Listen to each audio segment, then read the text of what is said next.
Ha cumplido mi sueño, que es dedicarse a los videojuegos de forma profesional. Sí, evidentemente es un arte. Todavía hay mucha gente que considera que no, que requiere los mismos artistas o más que una película. Vamos a hacer un videojuego de terror, que es uno de los géneros en los que todavía se puede innovar. Llevamos 3 meses. Había surgido Europlay, que es como el Eurovisión de los videojuegos. Quedamos segundos y ahí es cuando dije, cuidado, que a lo mejor estamos haciendo algo más grande de lo que nosotros mismos creemos. Sí, hay gente muy ansiosa, vamos a decirlo así. Entonces la idea del juego era terminarlo en 2022 y en alguna parte de 2023 lanzarlo. La hemeroteca está ahí. Nadie va a sacar un videojuego el mismo día del GTA. Y estás compitiendo contra el juego más caro de la historia de los videojuegos. Epic Games paga 350.000 al año. Al final te obligan a que el producto que tú saques tenga que ser caro. Es la época con más despidos de la historia. O sea, ¿cómo mantienes eso? Ya te digo que es duro, ¿eh? Un poco está bien, pero acabas reventado. Imagínate estar 12 horas atendiendo a una persona, sí, toma, juega. Con la última Gamescom, en 3 días tuvimos 78 entrevistas. Si tu juego tiene mala puntuación en Metacritic, olvídate. Pero el otro es un poco más mafioso. Creo que se ha improvisado mucho, pero se ha improvisado bien. Lo primero y lo más fácil, si no tienes ni idea, pregunta a quien sí sabe. Nosotros nos financiamos con una SGR, con un primer prototipo que me hice yo en casa, muy cutre, muy cutre. Y les dije, mira, esto es un prototipillo, si me ayudas económicamente, imagínate lo que podemos hacer contratando gente. Fuera de Valladolid saldría entre 2 o 3 veces más caro. Yo lo veo también como una oportunidad. España está muy bien para vivir y para un montón de cosas, pero si lo que buscas es emprender...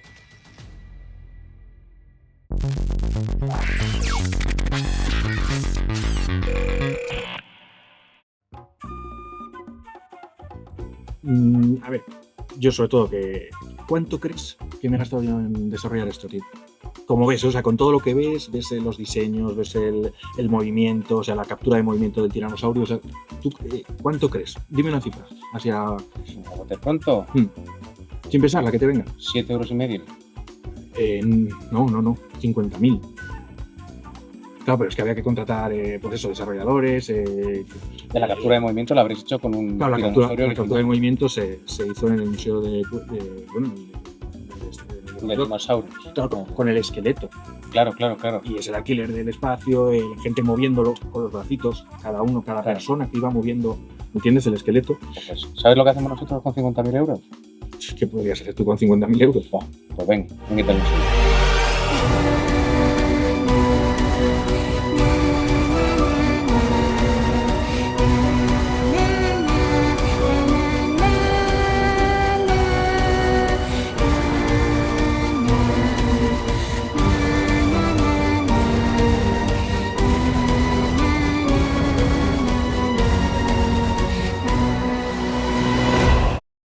Bienvenidos a Converso Podcast. Hoy tenemos un invitado que me hace muchísima ilusión, David Lorenzo, que ha cumplido mi sueño, el suyo también seguramente, pero ha cumplido mi sueño, que es dedicarse al mundo de los videojuegos de forma profesional. Bienvenido, David. Muchas gracias. ¿Todo bien? Bueno, como nos dejan, pero ahora sí. La verdad es que vamos, todo esto súper cómodo, súper contento y, hombre, agradeceros la invitación. A ti por venir. Además, hemos estrenado nuevo set, que espero que te guste cada uno de las cosas. Si luego quieres dejar alguna cosa por aquí en el recuerdo, pues coges una y te llevas, dejas una y te llevas otra. Sí, intercambio. Bueno, pues ¿cómo es esto de que hayas cumplido el sueño de todos los niños, de que llega la vida adulta y de niño pensabas que querías dedicarte al mundo de videojuegos y lo consigues? ¿Cómo empieza todo eso? No es así tampoco, ¿eh? Yo, vamos, el que esté interesado por este sector, siempre digo, vente un día y ves realmente cómo es trabajar o dedicarse a esto. Pues, aunque ahora estemos, no voy a decir en boca, pero ahora es como que todo va muy bien, todo esto ha tenido unos comienzos. Los comienzos podríamos decir que fueron 2014, ahí es donde... Ahí no estaba pensada la idea, evidentemente, pero podemos decir que el germen, el inicio fue en 2014. Pues comencé creando aquí en Valladolid una pequeña, muy pequeña, eran 37 metros cuadrados de local, o sea, era más pequeño que donde estamos ahora mismo. Y yo venía de dar clases online a través de Skype, ya ves, Skype, Ha muerto hace poco, además. Sí, Creo que lo han quitado sí, justo. para siempre. Sí, pues yo empecé a dar clases de 1 hora en videollamada, compartiendo la pantalla y tal, y un día dije, joder, ¿por qué no intento profesionalizar un poco esto? Porque veo que tengo gente. Yo publiqué un anuncio en un portal de clases particulares y empecé a recibir gente interesada. Y cuando ya dije, uff, es que a lo mejor me compensa, en vez de tener 6 personas, meter a las 6 en una misma clase y montar un aula, ¿Y digamos. qué era la clase, Yo concretamente? impartía 3D, diseño 3D. Mis comienzos han sido, bueno, mis comienzos todavía más anteriores. Yo fui técnico de sonido, o soy, no sé si eso se sigue. No es de por vida, ¿no? Es Ya como andar no... en bici, sí. Es para siempre ser Pero técnico de sí, sonido. yo estudié sonido, me gusta mucho la música, grabación y todo eso, pero una vez, incluso estuve trabajando en la televisión de aquí, lo que pasa es que llegó un momento que dije, "Uf, me gusta mucho la música, pero quiero crear imágenes para esa música. O sea, yo a lo mejor te compongo algo y quería la imagen. La música ya estaba, pero yo quería la imagen. No tenía ni pajolera idea, tampoco podía liar a gente para grabarles y montarme ahí mis shows. Y empecé a estudiar 3D porque era como lo más parecido. Dije, a ver, estos de Pixar, ¿cómo lo hacen? Y bueno, pues así empecé. Y bueno, como te comento, pues empecé teniendo alumnos, muy poquitos alumnos, y dije, venga, voy a intentar profesionalizar esto. Y en el local este de 36, 37 metros cuadrados, pues monté 3 ordenadores, el mío de casa, y así comenzó la Y cosa. además supongo que tienen que ser ordenadores muy, muy top, ¿no? O sea, para mover... Fíjate, sí, en esa época incluso mi ordenador era el ordenador de casa. O sea, yo tampoco tenía recursos como para comprar 20 ordenadores. Entonces mi propio ordenador con el que yo jugaba en casa o hacía mis cosas en casa era el ordenador del profesor. Y o sea, los alumnos no se llevaban sus equipos, sino No, que tenías los equipos montados. sí, yo conseguí, buah, que si nos vamos, yo estuve tocando en unas orquestas para sacar financiación, vamos a decirlo así, y pude ahorrar para comprar 3 ordenadores. Entonces eran los 3 ordenadores, 3 mesas, la mesa del profe y la mesa y el ordenador mío de casa. Y aún así, me lo estás diciendo y me estoy yendo a precios que a día de hoy, o sea, probablemente estemos hablando de ordenadores que ahora mismo costasen 7.000, 8.000 euros en gráficas o algo muy loco. Sí, Porque, también hay que entender que un alumno, o sea, tú a un alumno no le puedes poner o la sea, bueno, es gráfica verdad. más exagerada, porque luego hay cosas que no, cosas como optimización, es decir, si vas sobrado de recursos, luego vas a ir a la realidad y no va a ser así. Vas a trabajar con lo que haya. No significa que tengas que trabajar con ordenadores de los 80, pero bueno, sí, en esa época creo que los ordenadores costaban ya un tope bueno, a lo mejor 1.000 euros. También es que ahora ha subido una exageración. Pero en esa Madre mía, época, 1.000 euros, ahora es lo que te dan de kit nada, digital. ahora no te. Exacto, ahora con eso no, ni el ratón, ni un set de ratón y teclado casi. Pero sí, sí, nada, 3 ordenadores y, y a correr, y así empezó. Y ahí empiezas el diseño 3D, que el diseño 3D al final imagino que tiene las diferentes salidas de películas, intros para videojuegos. Mucho. Lo que tú dices, incluso intros para videojuegos, gráficos para videojuegos, o sea, todo lo que es visual dentro de un videojuego, entornos, personajes, escenarios, armas, lo que se te ocurra. Para cine exactamente igual, pero incluso publicidad, motion graphics, meramente efectos especiales, después en postproducción, ¿qué más? Infoarquitectura, diseño de producto, al final todas esas, digamos, salidas se pueden tener estudiando algo como lo que hacíamos, como 3D. Ostras, pues ahora que mencionas esa carrera, todo el tema inteligencia artificial, estoy viendo gente muy buena que se dedica a ello, que mezclándolo con inteligencia artificial hace barbaridades. O sea, quiero decir que no le está quitando el sitio, sino que le está potenciando a niveles extremos. O sea, imágenes que convierten en 3D, que imagino que te ahorra tiempo, pero que se hacen cosas espectaculares. Sí, esto es como todo. Es una herramienta más. Es verdad que si quieres hacer algo exactamente como tú lo tienes en la cabeza, a lo Es difícil, mejor sí.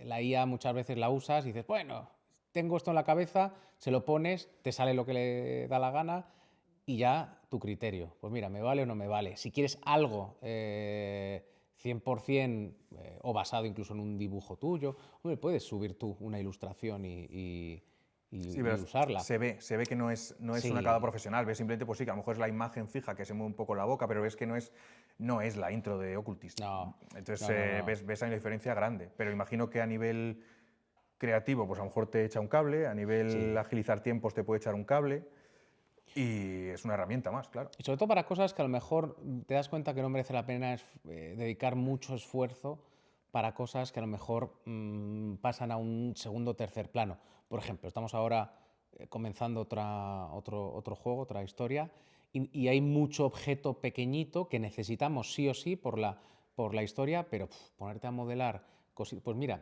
no es similar, pero imagínate tener que hacer todas estas figuras que aquí en el podcast son importantes, pero en el juego es muy de relleno, está muy Sí. al fondo y tal. A lo mejor hacerte una figura de estas puede una persona perfectamente tardar una semana en hacerla. Pues multiplica una semana por todas.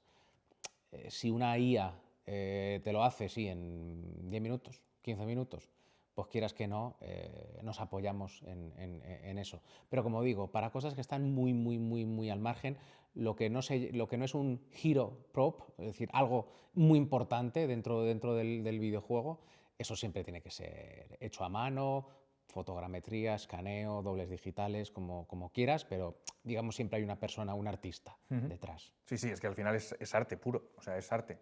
Había un eslogan creo que era PlayStation cuando salió este juego que me flipaba, había un dragón que era como tu perro enorme, japonés. No me acuerdo, pero el eslogan de PlayStation era los videojuegos, el videojuego es arte o algo por el estilo.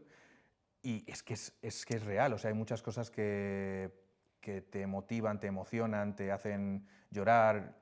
Es un arte a todos los efectos. Muchas veces es una película interactiva. Al final, cuando alguien que no conoce el sector del videojuego se lo tienes que explicar, dices, mira, es lo mismo que rodar una película, pero tenemos programadores. O incluso gente que decimos, o somos una empresa de software divertido. Es los dos eslóganes más o menos que tenemos así para explicar a qué nos dedicamos en una frase. Pero sí, evidentemente es un arte. Todavía hay mucha gente que considera que no, o que no es cultura, pero bueno. Pero sí, al final es un método más de contar una historia, es un producto más de entretenimiento y además que requiere los mismos artistas o más que una película. Sí, sí, porque en recursos. Bueno, me acabo de acordar, The Last Guardian se llamaba el juego. Sí. Pues, o sea, los recursos son. De hecho, hay una serie en Prime que es Secret Level, que va Sí. sobre videojuegos. Y claro, son capítulos de 8 o 9 minutos. O sea, no, a nivel económico es una ida de olla montar eso en 3D. Que imagino que. Y porque no meten actores reales, pero que no se te puede ir a una hora de proyecto porque económicamente es imposible. Pasa como en el cine de animación, que hacer una película siempre dice, bueno, pues es que cada minuto cuesta tanto.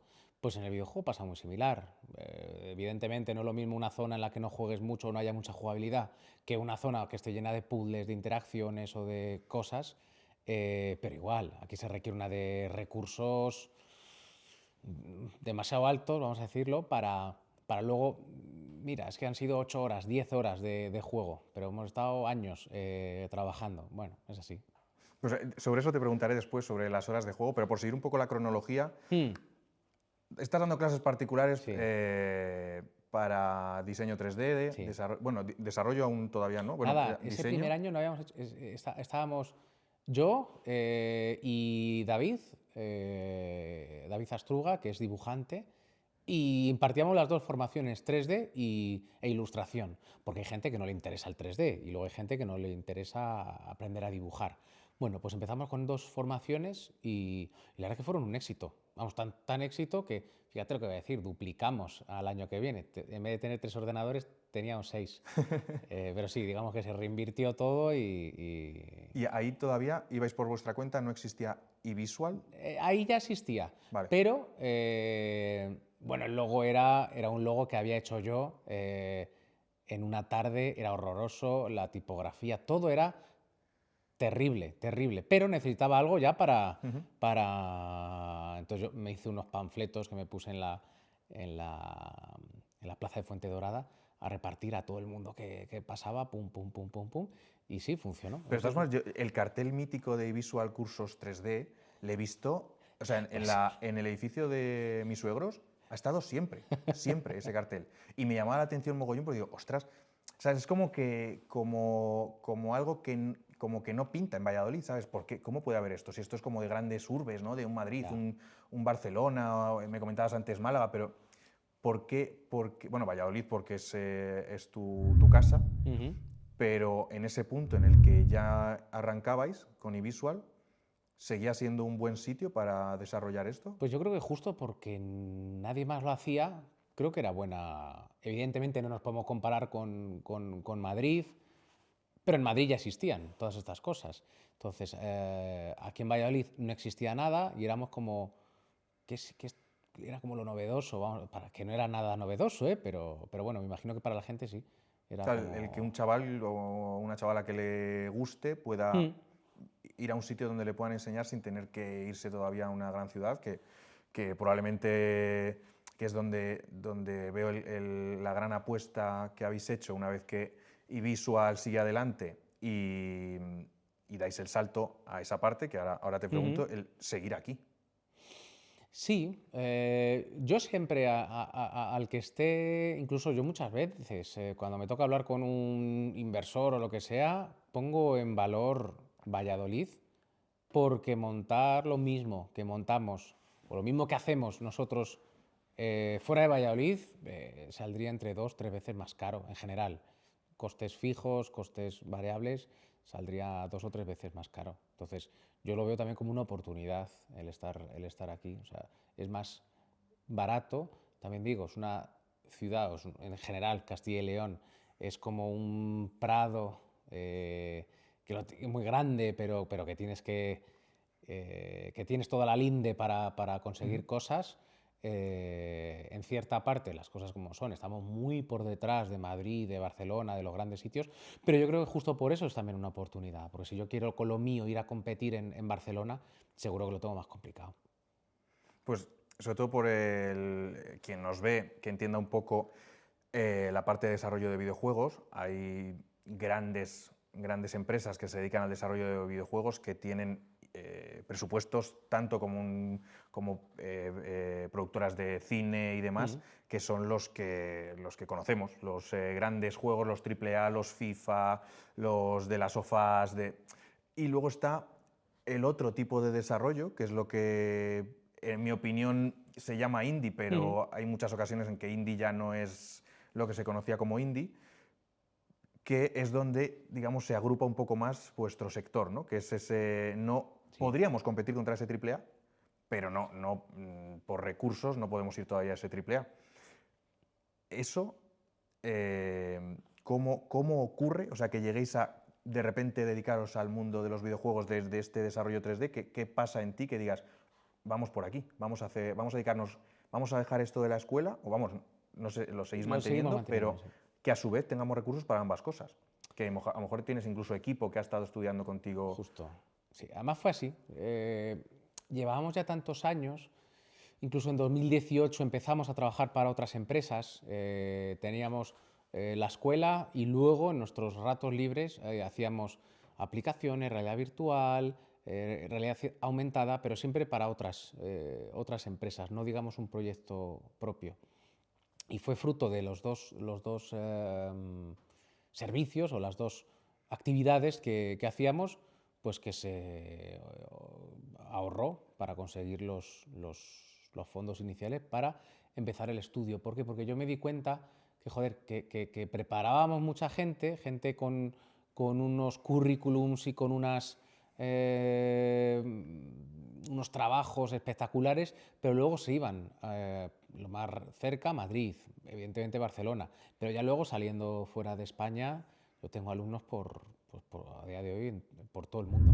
Y era muy triste que, joder, generamos Claro. mano de obra muy cualificada, pero luego esta gente no tiene una oportunidad en su propia ciudad o alrededor. Y dije, joder, yo esto lo veo encima como una oportunidad. O sea, tenemos a la gente, no hay que buscar a ver si están cualificados, a ver si no. No, es que los estamos cualificando nosotros.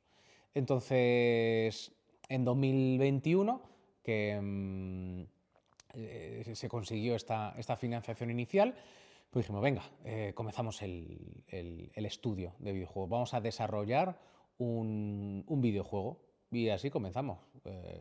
El proyecto realmente empezó antes porque todo hay que pensarlo, prepararlo, documentarlo antes. Y esto fue la época pues, de la pandemia. Claro, es que ahí teníamos tiempo para pensar. A todo. Sí. Yo nunca he jugado tanto a videojuegos como en pandemia. O sea, era, bueno, a videojuegos, a leer, a todo. Pero claro, el punto ese, que además cuando también explotó Twitch, todo el mundo Sí. del streaming, todo el contenido empezó a explotar, porque claro, éramos mucha gente pudiendo ver eso y muchos momentos de aburrimiento, que es donde surge la creatividad, cuando te estás aburriendo, entonces ahí explota y tenía, o sea, la idea de desarrollar videojuegos, ¿existía ya un guión o una idea del juego? Hasta esa época no. O sea, había cosas que más o menos teníamos claras o tenía claras, como vamos a hacer un videojuego de terror, porque a mí es un género que me gusta especialmente, y también creo que es uno de los géneros en los que todavía se puede innovar. Entonces, la primera premisa era hacer un juego de terror. La segunda, no hacer un juego de terror con armas, pues porque ya hay enormes videojuegos y si quieres competir tienes que hacer algo mejor que lo que ya existe. Para quedarte muy por debajo, que era lo más obvio, con los pocos que comenzamos, íbamos a quedar mal si intentamos competir contra los grandes. Y la tercera premisa era que el juego no fuese multijugador. ¿Por qué? No por nada. Habíamos hecho cosas multijugador antes y vimos que era tan complicado y recursos que teníamos que meter para que tú y yo nos viésemos jugando en el mismo sitio, que dijimos, mira, para empezar, como proyecto inicial, no, ni de lejos podemos comenzar algo así. Entonces, como era terror, yo me puse a leer, a investigar un montón de cosas, vamos a decir paranormales o como queramos llamarlas, y me surgió la inspiración, la chispa, y me puse a esbozar, a escribir una historia, que evidentemente luego es la historia del juego. Pero con eso no vale. Una historia, entre comillas, la puede escribir cualquiera. Lo que necesitábamos era un plan de empresa. Mira, tenemos esta historia, la queremos convertir a videojuego.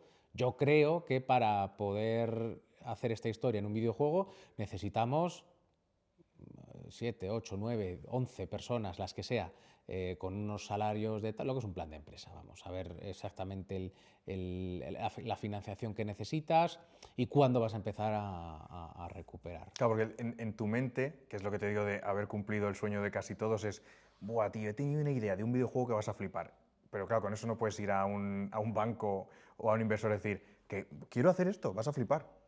Vale, vas a hacer esto, pero ¿cuánto tiempo te va a llevar y de dónde te sale la pasta para pagar a toda esa gente que no dejan de ser salarios más altos de lo normal, que tienes que sostener hasta ese punto? Y antes me has comentado que cuando nació la financiación, ¿era toda privada o había pública, privada? Nosotros nos financiamos con una SGR, lo que se llama una sociedad de garantía recíproca, que yo, a cualquier persona que quiera comenzar un proyecto, se lo voy a recomendar siempre. Nosotros lo hicimos con la SGR de aquí, aunque operan en más ciudades, que se llama Iberaval, y pues como te comentaba, con ese plan de empresa, con ese proyecto, con un primer prototipo que me hice yo en casa muy cutre, muy cutre. Todavía lo guardamos, pero fue muy cutre. Y yo ahí fui, les dije, mira, este es el proyecto, esto es lo que yo quiero hacer, esto es un prototipillo que he hecho yo solo. Si me ayudas económicamente, imagínate lo que podemos hacer contratando gente. Y nada, pues así comenzamos. Con esa financiación inicial, la que pusimos nosotros, siempre hay que poner algo. O sea, evidentemente no, no, es que yo pongo la idea. Bueno, sí, díselo a un inversor. O sea, tú tienes que poner algo. No, y llévala a cabo. O sea, me refiero que la idea está Claro. bien, pero ¿cómo la hago? En eso sí que es cierto que hay como que es difícil diferenciar el que yo tengo la idea, pero no sé cómo se hace. O sea, no sé. que es un poco la parte bonita de, vale, me he dedicado a la parte 3D, pero claro, con la parte 3D no desarrollas un videojuego, Claro. haces la parte 3D, que es, imagino un poco el gran éxito o tu gran habilidad, que es la de juntar a un equipo que cada uno sabe hacer una cosa y que yo, o sea, la envidio de las personas que sabéis hacer eso, de buscar un equipo que cada uno haga una cosa sin yo ser experto en todas. Exacto. Mira, yo si algo puedo estar orgulloso de mí es del equipo que he formado. O sea, eso sí, si me puedo llevar yo un mérito de siendo egoísta, es de la gente pues que se le ha conocido, que, oye, pues mira, yo creo que esta persona nos cuadra, está dentro del equipo y creo que he elegido de puta madre. Está mal decirlo, pero sí. Y yo creo que en el equipo tengo a lo mejorcito que, ya no solo como profesionales, sino también como personas. Al final hemos hecho una mini familia, pero que es un gusto ir a trabajar con la gente que somos. Sí. Hombre, está guay, ¿no? Que dedicarte al mundo de los videojuegos y encima cuando vas al trabajo te lo pasas bien. Sí. Casi que ha sido hasta un parón en tu diversión diaria el traerte aquí.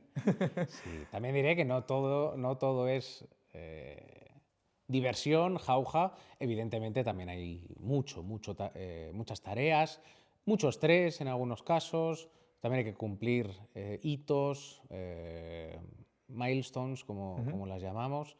Pero bueno.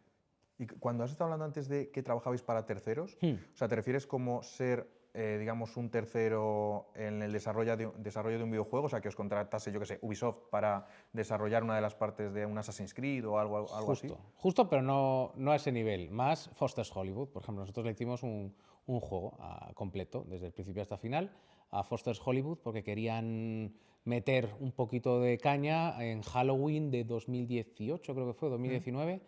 Entonces nos dijeron, ¿qué se os ocurre hacer para Foster's? Y elaboramos un documentillo de, mira, se podría hacer un videojuego en realidad aumentada para móviles, que podamos atraer, además que solo se pueda jugar en el propio Foster's y les propusimos eso, les gustó la idea y dijeron, pues hala, desarrolladla. Y así, con más gente. Luego cosas no tan grandes, mucha infoarquitectura, pues yo qué sé, una promotora quiere hacer un edificio nuevo, pero la gente ya lo quiere ver con gafas y poderse mover, a ver cómo son los tamaños, los espacios, y eso al final picando un poco, buscándonos la vida. A mí no era lo que más me gustaba porque te tenías tú que buscar al cliente, ganarte su confianza, encima con cosas que eran un poco raras en esa época, pero bueno, era necesario y había que hacerlo. Y en el caso de Foster's Hollywood, por ejemplo, es una idea que os viene y vais al José Luis Foster. Y la idea fue nuestra, ¿eh? La idea... Y se la proponéis, no era que él os buscase... Cuando trabajamos con Foster, realmente nosotros trabajamos con una agencia, o sea, porque estas grandes empresas trabajan como con sus agencias, entonces no tiene sentido que tú vayas a Foster, porque van a decir, muy bien, vete a la agencia de marketing o comunicación con la que tenían todos los servicios, digamos. Entonces, esta agencia, de hecho, luego me enteré que como que había escrito a varias empresas de a ver qué se os ocurre hacer.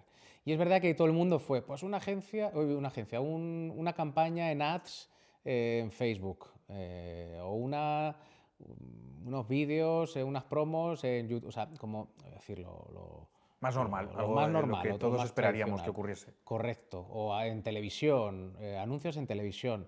Y nosotros fuimos con un videojuego. Pues mira, un videojuego en el que para jugar te vas a tener que registrar, entonces tú vas a captar datos de la gente, por encima el que mejor puntuación sacase de toda España tenía algunos regalos. Entonces ya eso como que picaba a la gente y ellos que tenían, pues el nombre, apellidos, correo electrónico, número de teléfono de un porrón de gente. Sí, bueno, pero era captación de datos, claro. Al final es algo que es diferente. Ha habido otras, bueno, recuerdo además en el lanzamiento de Stranger Things de la serie que también hicieron un videojuego, o sea, me parece que es algo que diferencia y que da un toque de calidad, sobre todo con realidad aumentada o algo así, que le da un toque muy chulo, o sea, me parece una idea muy guay. Entonces, de ahí trabajáis para otros, llega el momento de que tú veas que estáis lanzando cantera hacia afuera y surge esta opción, conseguís la financiación y tú tienes la idea de, a lo mejor todavía ni siquiera era de Occultist, pero hacer un juego de terror diferente, muy metido en el tema psicológico, ¿no? Sin armas y tal, y cómo, o sea, sin tener los conocimientos totales de cómo se prepara un videojuego, cómo te nutres de saber qué tengo que coger, a un guionista, a una banda sonora, a un... Ya, esa es buena, esa es muy buena pregunta. Creo que se ha improvisado mucho, pero se ha improvisado bien. Lo primero y lo más fácil, si no tienes ni idea, pregunta. Pregunta a quien sí sabe. Entonces yo, cuando se empezó el estudio, escribí por LinkedIn o por correo, oye, mira, algún día me gustaría que mi estudio fuese como el tuyo, ¿me aceptas una llamada? Sí, claro, toma, o por Discord o lo que sea. Y ahí pues, mi batería de preguntas, oye, ¿cuánto es un equipo mínimo? ¿Cuánto crees que me debe costar el juego? ¿Para qué plataformas? Yo ni sabía lo que era un publisher, que luego si queréis hablamos de esto.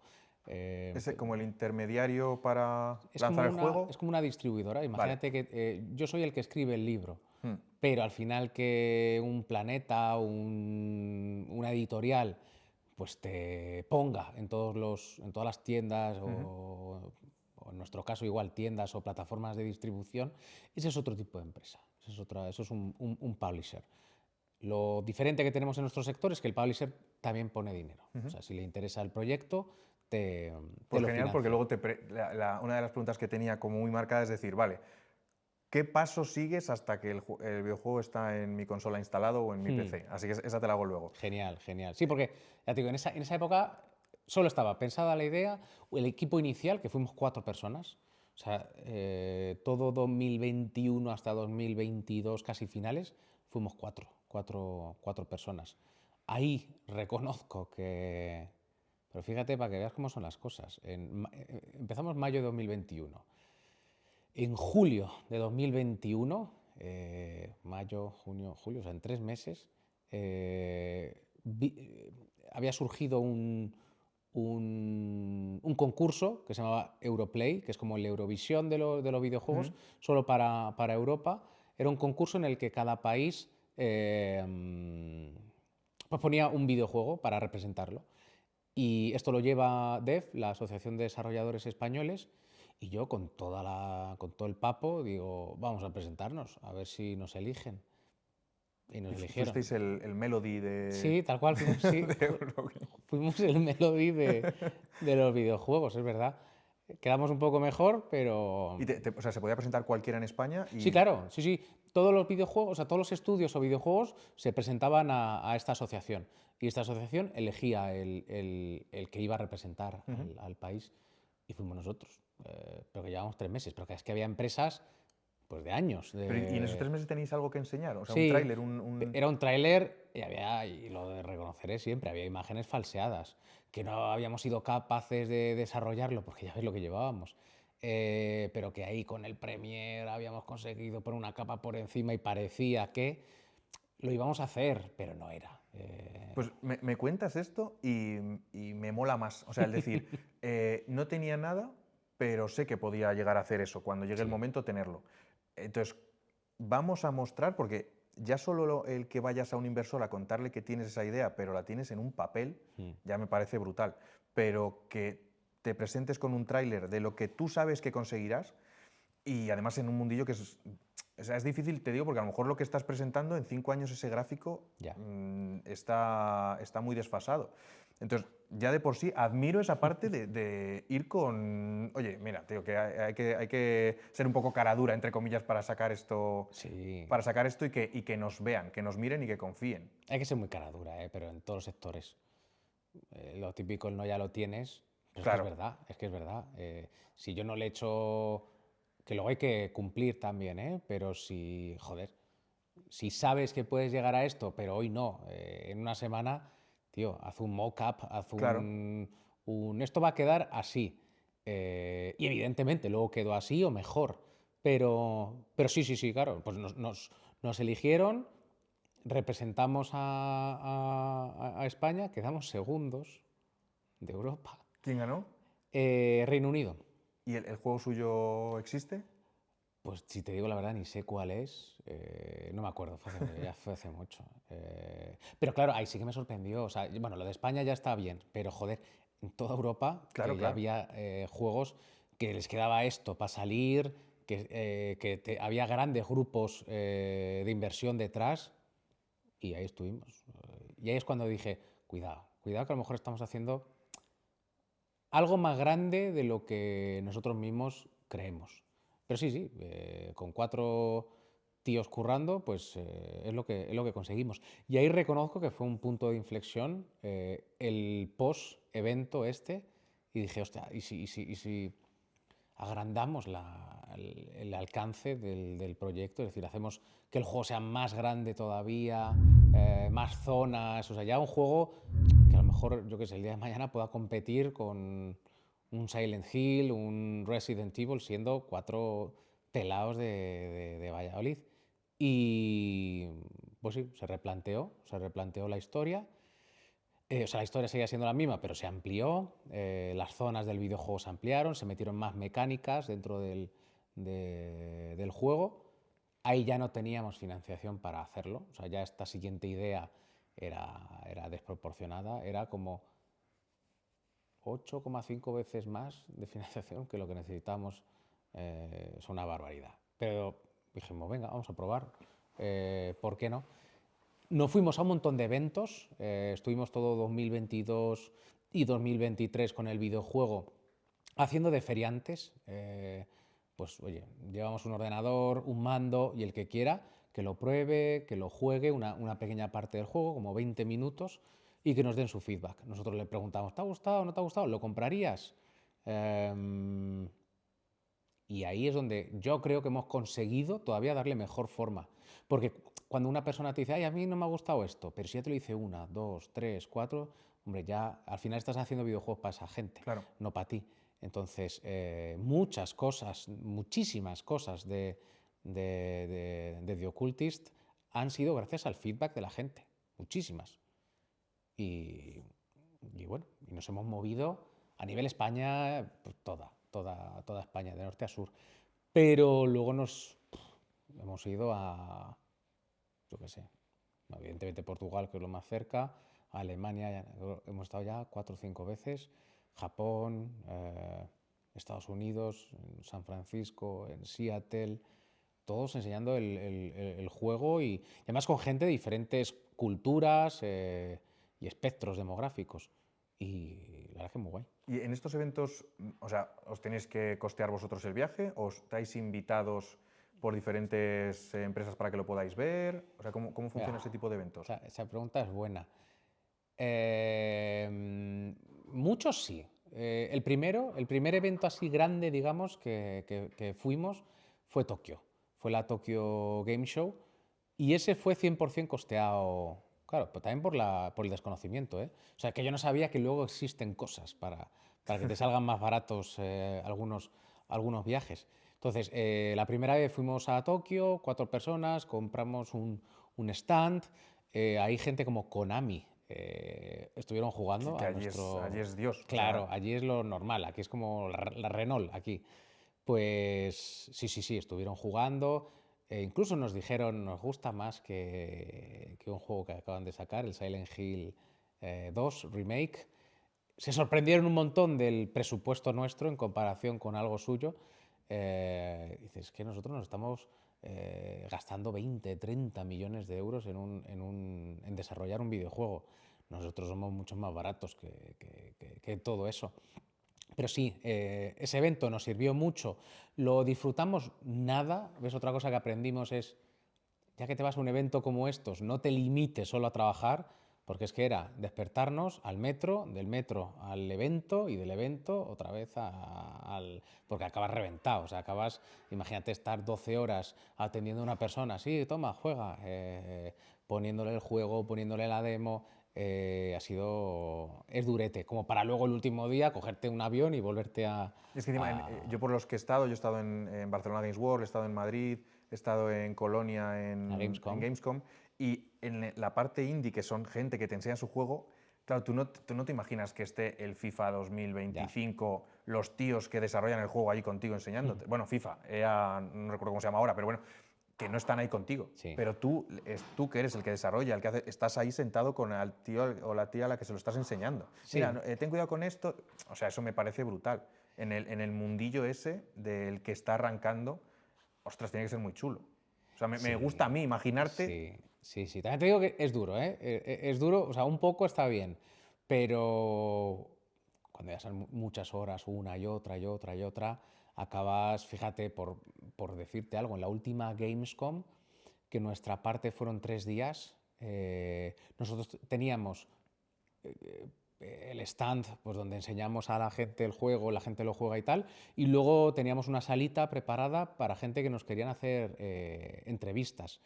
En 3 días tuvimos 78 entrevistas con diferentes medios de todos los países. Porque ahí ya había explotado, o sea, Claro. tenéis 30 premios o más de 30 premios, reconocimientos de diferentes cosas, o sea, ahí ya había explotado el juego, ya estabais Sí. vendiendo. Sí, tal cual. Mira, otra cosa para ir a eventos y encima que salga mejor de precio es presentarte a premios, que casi todos los eventos tienen uno.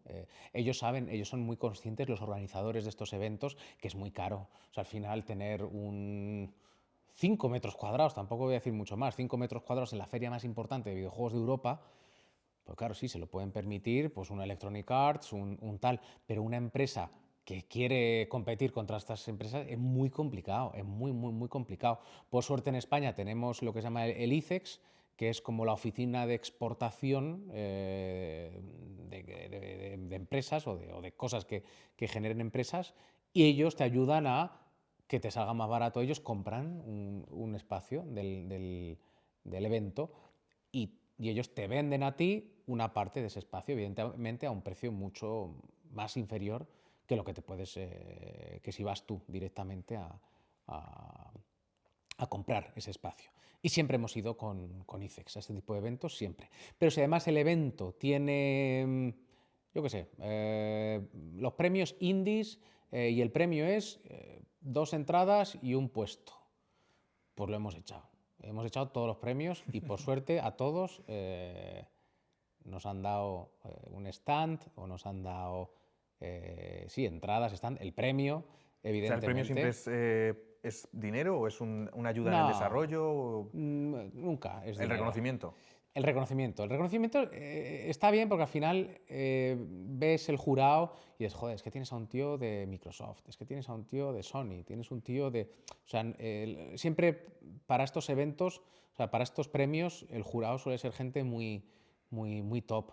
Y mira, mencionabas Gamescom, ganamos en 2023 el mejor videojuego en desarrollo de Gamescom, que es como el evento de Europa más importante que hay. Luego en Estados Unidos está la GDC, la Games Developer Conference. ¿Ese heredó el E3 o no tiene nada que ver con el no tiene nada que ver, pero O sea, el E3 eran como los dos eventos, estaba el E3 y la GDC, pero para que la E3 se dejó de hacer.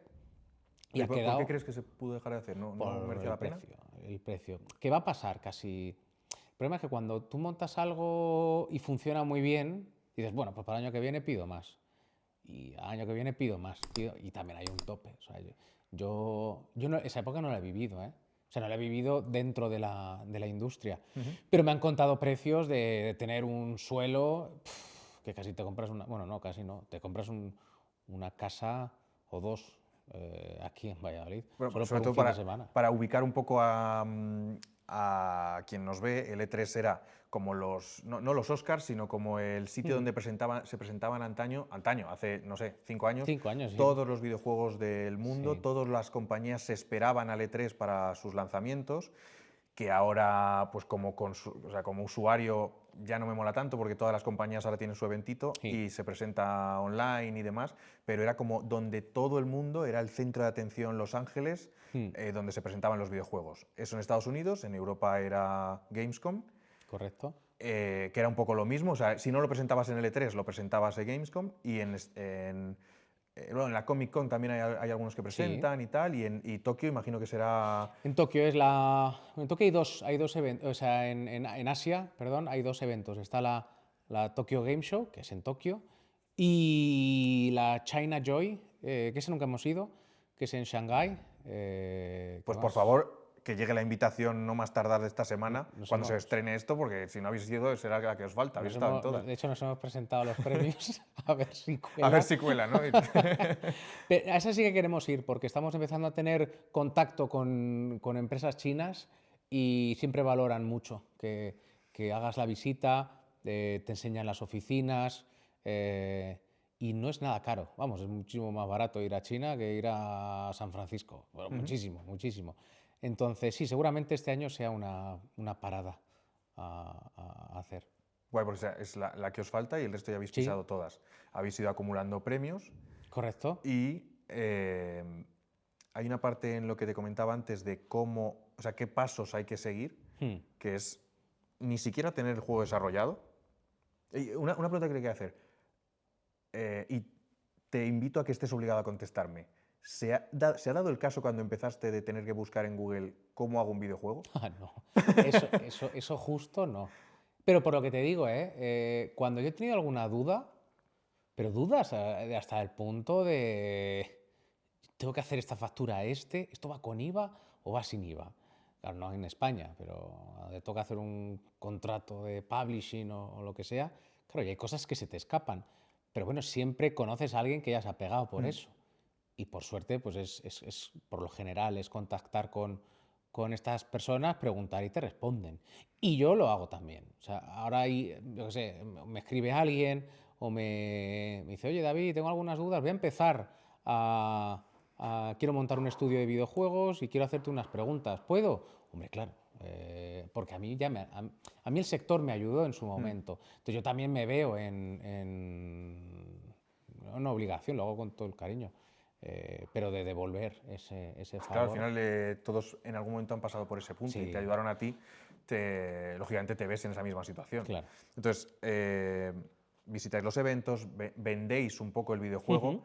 Eso a la vez también es un problema porque estáis dando una promesa de algo que al final se tiene que cumplir en algún momento. Correcto. Y otra parte muy importante que es que habéis ido creando una comunidad de gente esperando al juego. ¿Cómo lleváis esa parte de la comunidad? De gente a la espera, críticas, sobre todo lo peor que llevamos los usuarios, que son las fechas. Sí. Esa sí que es verdad que ha sido la única. Por lo general todo el mundo, no sé por qué, pero nos ha tratado súper bien siempre. Y por favor que siga siendo. Pero lo único que a lo mejor sí que se nos ha criticado es por la fecha de lanzamiento. Nosotros, de hecho, por ahí en internet estará que el juego saldrá en 2023. Es que estamos en 2025. Ya, es que justo ese tráiler lo lanzamos para la primera idea que te conté de hecho, fue el tráiler que presentamos al premio, al Europlay 2021. Entonces, la idea del juego era terminarlo en 2022 y en alguna parte de 2023 lanzarlo. Pero cambiamos, pero bueno, la hemeroteca está ahí y ahí quedó. Aprendiste que es mejor poner un próximamente. Mejor callarte. Es mejor. Cuando estés súper seguro de que te van a quedar 9 meses, un año, mira, ahí tal. Pero bueno, es que en esa época estábamos seguros. Pero bueno, la vida Sí. tiene estas cosas. Pero bueno, no me parece mal, porque además hay como dos vertientes en eso. Siempre que se da una fecha, ha pasado hace poco con Assassin's Creed, el que han sacado en Japón, que dieron una fecha, de repente a la gente no le está gustando mucho el guión de que aparezcan críticos porque el personaje es de color, es negro y está en Japón y la gente se queja y entonces casualmente retrasan, luego ven que no está gustando y lo retrasan más. Y hay dos vertientes, la de, oye, mejor esperar y que saquen algo bueno, o la de, ya, pero es que me han hecho una promesa. Entonces, yo soy más la de esperar y que aceptas que, ostras, que al final lo que me den sea lo que me han prometido, porque estoy muy volcado con ese lanzamiento. Es que a mí me sorprende que son videojuegos. O sea, que no es que estemos aquí haciendo la cura del no sé qué y la necesites mañana. Es que, además, yo creo que en cualquier tipo de entretenimiento el usuario querrá que salga bien Claro. el producto o lo que sea. Pero sí, hay gente muy ansiosa, vamos a decirlo así. Muy ansiosa Muy bien dicho, por... muy bien Sí, dicho. sí, sí. Ansiosa está bien, pero es verdad Sí. que es lo que tú dices, es un videojuego, pero hay una parte de la comunidad como muy pidiéndote la hora de, tío, Mm, ¿qué hago yo con mi sí, vida que no me sacas el juego cuando me has dicho? Y es verdad que, sí. ostras, al final es un juego, no estás estrenando, además que la comparación es perfecta, la cura de algo que es un juego, hemos visto que la fecha, pues lo siento, hemos pensado que iba a estar, pero el resultado que tenemos, si sale ese día, no nos gusta, preferimos esperar. Os pedimos disculpas, es verdad que luego hay mucho como que a quien ha hecho la reserva, que esto es otra parte importantísima, imagino, para una desarrolladora, el saber que tienes no sé cuántos millones de reservas esperando. Sí. Pero bueno, que me gusta escucharte decir eso de, oye, tío, que solo es un juego, es verdad, perdona, pero no es lo que queremos sacar Sí. todavía, no está terminado como nos gustaría que saliese. Y que hay muchos factores que ya no son solo tuyos. Ya no es que, "Jo, es que se nos ha atascado esto y nos hemos retrasado 2, 3, 4, 5 meses". Es que a lo mejor el mercado no es el momentum, no es el... es que si va a salir, bueno, que ahora el momentum más complicado es el del GTA. Nadie va a sacar un videojuego el mismo día del GTA, Ah, pues yo soy tú y me la porque jugaba al mismo día. lo tengo que hablar Y con, así lo tengo que lo... hablar con otros.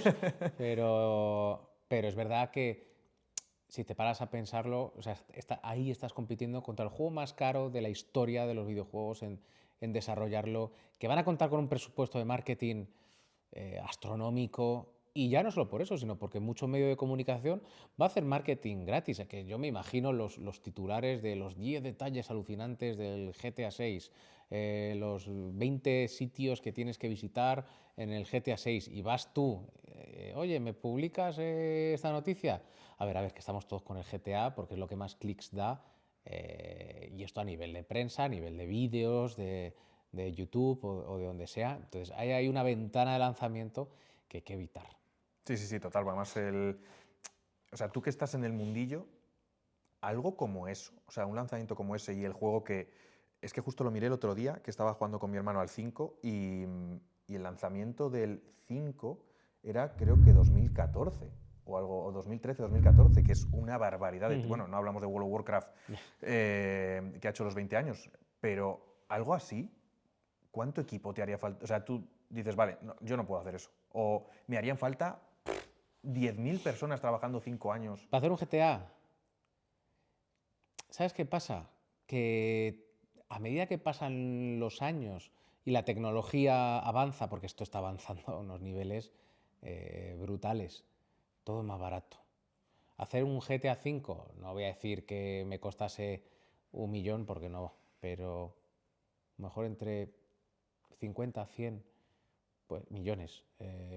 Puede ser, y te lo estoy diciendo así, abuela pluma. Habría que ver cuánto costó en su momento, pero bueno, el GTA 6, que ha costado 2.000 millones, es lo que llevan gastados hasta el día de hoy en desarrollo. Ellos también tienen un hándicap, y es que ellos desarrollan el motor a la vez que desarrollan el videojuego. Entonces tienen dos equipos. Tienen el equipo de programadores que desarrollan todo el software, todo el programa con el que luego se hace el videojuego, y luego la gente que con ese programa hacen el GTA o el Red Dead Redemption, o bueno, los videojuegos que tienen en la casa. Muchos otros estudios, entre los que nosotros estamos incluidos, nosotros utilizamos un motor existente. O sea, esto ya existe, nosotros no tenemos que desarrollar esto. A veces tenemos que mejorar alguna cosa, meterle alguna herramienta nueva, pero no es desarrollar el motor, sino que nosotros usamos el motor para hacer el videojuego. En nuestro caso es Unreal Engine, y bueno, la contraprestación es que al final un porcentaje de tus ingresos van para Epic Games. Pero, claro, si tú desarrollas tu propio motor, pues es todo, digamos, para ti. Pero al desarrollar el motor, evidentemente los costes aumentan, porque tienes al equipo de desarrollo Claro. y al equipo que hace el videojuego después. Es que es una barbaridad, 2.000 millones, que suena bestia. Sí. Que por cierto, Epic Games pues son creadores de Fortnite, que es un poco Correcto. el que más podrá sonar a quien nos ve, y que a su vez tienen el gran motor, su gran corazón, que es el ofrecer un motor gráfico a muchas compañías que desarrollan sus videojuegos con su motor gráfico. Entonces, claro, es una masa, o sea, lo que mueve el juego, lo que mueve la marca, espectacular. Sí. Y cómo, o sea, en vuestro caso, porque es como código abierto, o sea, cualquiera puede coger el motor y Sí. desarrollar, porque hay juegos de estos antiguos que hay gente que le mola y le dedica unas horas y te hace un The Legend of Zelda Ocarina of Time con Unreal, que ojalá lo hiciera Nintendo, pero bueno, es abierto y tú puedes trabajar sobre él y utilizarlo siempre y cuando pases por caja. Sí, pero las políticas no son nada abusivas y sobre todo menos para los indies. Ellos tienen una política de apoyar al indie, incluso ellos tienen una línea de financiación de escríbenos, si tu proyecto nos gusta, te lo financiamos. Y en vuestro caso es... No, en nuestro caso no, no fue así, pues también porque pedíamos mucho. O sea, ellos creo que el límite está en unos 45.000 dólares. Lo que pueden, porque ellos prefieren invertir en un montón de proyectos y que luego vaya todo con la marca que un proyecto a lo mejor más grande. Pero bueno, ellos tienen unas políticas, como te digo, de si el videojuego encima está desarrollado con Unreal y lo vendes en nuestra store, en nuestra tienda, pues es un 0% de fees, de tasas, hasta que superes el 1.000.000 de beneficio. Luego, a partir de ahí, creo que está entre un 2, un 3% lo que ellos se llevan, que oye, bueno, está bien, pero es que traes un motor, o sea, Claro. has trabajado con un motor que utiliza unas tecnologías brutales y que te ha facilitado, entre comillas, la tarea un montón. Y o sea, una vez que ya desarrollas con ello, eso es el motor, por ir un poco al qué ocurre después de que desarrollas, creas en parte el videojuego, a qué puerta o cómo tienes que llamar para empezar a pensar en distribuirlo. O sea, para que aparezca Es un juego que, bueno, aún no ha salido, saldrá en PlayStation, saldrá en la tienda de Epic, Y en saldrá Xbox. en Steam. Y en Xbox. En Steam y en Xbox. Ahí. No en Game Pass. Microsoft. Todavía por no favor. te puedo decir. Se ha hablado, o sea, esas conversaciones se han iniciado, no solo de un día para otro, y como todavía queda un montón de tiempo, pues está un poco ahí. Pero sí, ha habido una primera toma de contacto para hablar de esto seriamente, me refiero. Y eso, ¿cómo llamas a esas puertas? O sea, o ya te conocen y es un mail de, oye, tenemos esto, o hay lo que decías antes de un publisher que... es verdad que yo recuerdo algunos, rollo Koch Media, o sea... Koch, mira, sí. ¿Sí? ¿Es esa? No, Koch Media ahora se llama PlayOn, y bueno, son de un grupo mayor que se llama Embracer, pero bueno, conocemos a mucha gente de allí, o sea, y PlayOn es justo un publisher alemán. Incluso son varios con los que se trabajan para llegar a esas... Depende, mira, para que la gente nos entienda, ¿qué es un publisher? Volvemos al ejemplo del libro y la editorial. Es exactamente lo mismo. Nosotros somos los escritores, aunque seamos un grupo de los que seamos. Pero nosotros hemos escrito un libro y ese libro, hombre, pues interesa que esté colocado en todos los...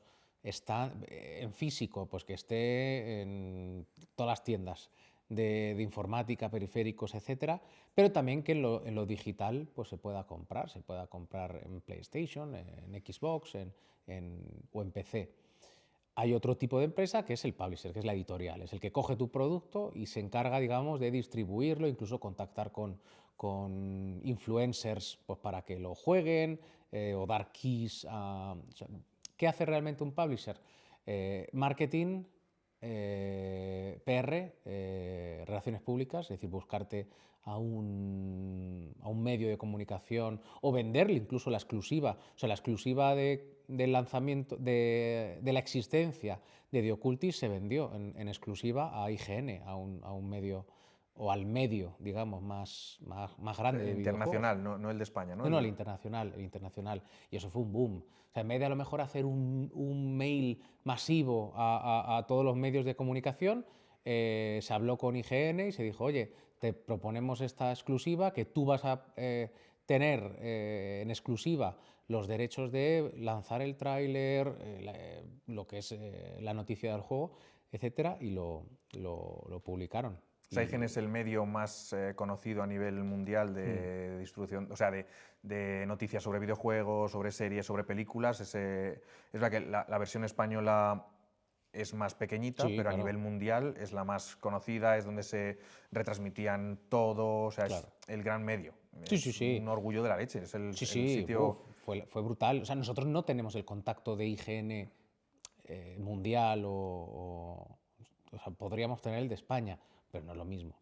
Pero nuestro publisher sí. Nuestro publisher sí que ya habían trabajado con ellos, tenían esos contactos hechos en el pasado y consiguieron esa exclusiva. Al día siguiente, pues sí, ya estábamos en PlayStation, estábamos en todos los medios, pero digamos ese día fue Y exclusivo. en cuanto a los puertos, o sea, en los medios donde se lanzará, ¿el desarrollo es el mismo para PC, Xbox, PlayStation?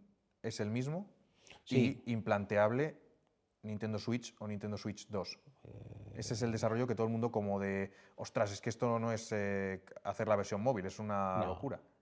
Ya te adelanto que Nintendo Switch 1, no. Lo otro ya se verá. Pero por el momento no hay nada planteado. De hecho, es un juego que se juega muy bien en consola o incluso en ordenador, incluso con ordenador con mando. Yo lo prefiero, luego hay gente que prefiere ratón y teclado. Yo lo Fua, prefiero. vaya jardín en el que te has metido ahora con el Sí. ratón y teclado. Por suerte o mando. funciona perfecto. O sea, no está feo que lo diga, pero da igual. Si tú estás con el teclado y con el ratón y conectas un mando, evidentemente funciona perfecto. No, yo lo prefiero también, salvo juegos muy concretos, el mando. Sí, yo soy un poco igual, ¿eh? Ahí no sé. Juegos rollo en primera persona, pero tampoco de correr excesivo. No sé, yo prefiero mando. O sea, para ratón y teclado sí es primera persona, pero necesitas un apunte muy rápido porque necesitas ratón, claro, es otro mundo. Claro. Pero en un juego al final sí, tienes un giro, pero necesitas que la sensibilidad sea 8. Enfocar perfectamente Claro. a un punto, apuntar. No. Es más una narrativa, una historia, me voy moviendo. Sí que utilizo mecánica, resuelvo puzzles, investigo y tal, pero no necesito apuntar a 500 metros, que hay un enemigo, que necesito una precisión de la leche. No Y es nuestro caso. en el desarrollo, o sea, ¿hay un equipo de desarrollo general que con ese desarrollo vale para todas las consolas? ¿O hay uno por consola o uno diferente por PC porque hay resoluciones diferentes? ¿O cómo funciona? Mira, de hecho, estamos ahora mismo pegándonos con eso, justo ahora. El juego, bueno, por lo general todos los videojuegos se desarrollan para PC, o como que se van a lanzar en PC, entonces todo se prueba, etcétera. Y también porque si vas a un evento, es muy sencillo ir con un ordenador, o con un portátil, vas con un ordenador, un portátil, la gente pues lo juega, bien sea con mando, bien sea con lo que sea, pero es muy cómodo y muy simple. Cuando ya empiezas a hacer las versiones para consola, el juego es el mismo. Realmente el juego, a lo mejor si me hablas en la época de la PlayStation 2, no. Pero ya las cosas han cambiado un montón. Entonces tú desarrollas el videojuego y luego después creas lo que se llaman ramas, que es el juego y después sacas una rama que es PC, una rama que es PlayStation y otra rama que es Xbox. Y si hay que hacer cosas en particular, se hace en cada rama, pero ninguna rama influye sobre las otras. Entonces yo, por ejemplo, quiero meter los botones de Xbox y los voy a meter en la rama de Xbox. Pero el juego sigue siendo el mismo, pero digamos que se bifurca en las plataformas a las que lo vayas a desarrollar.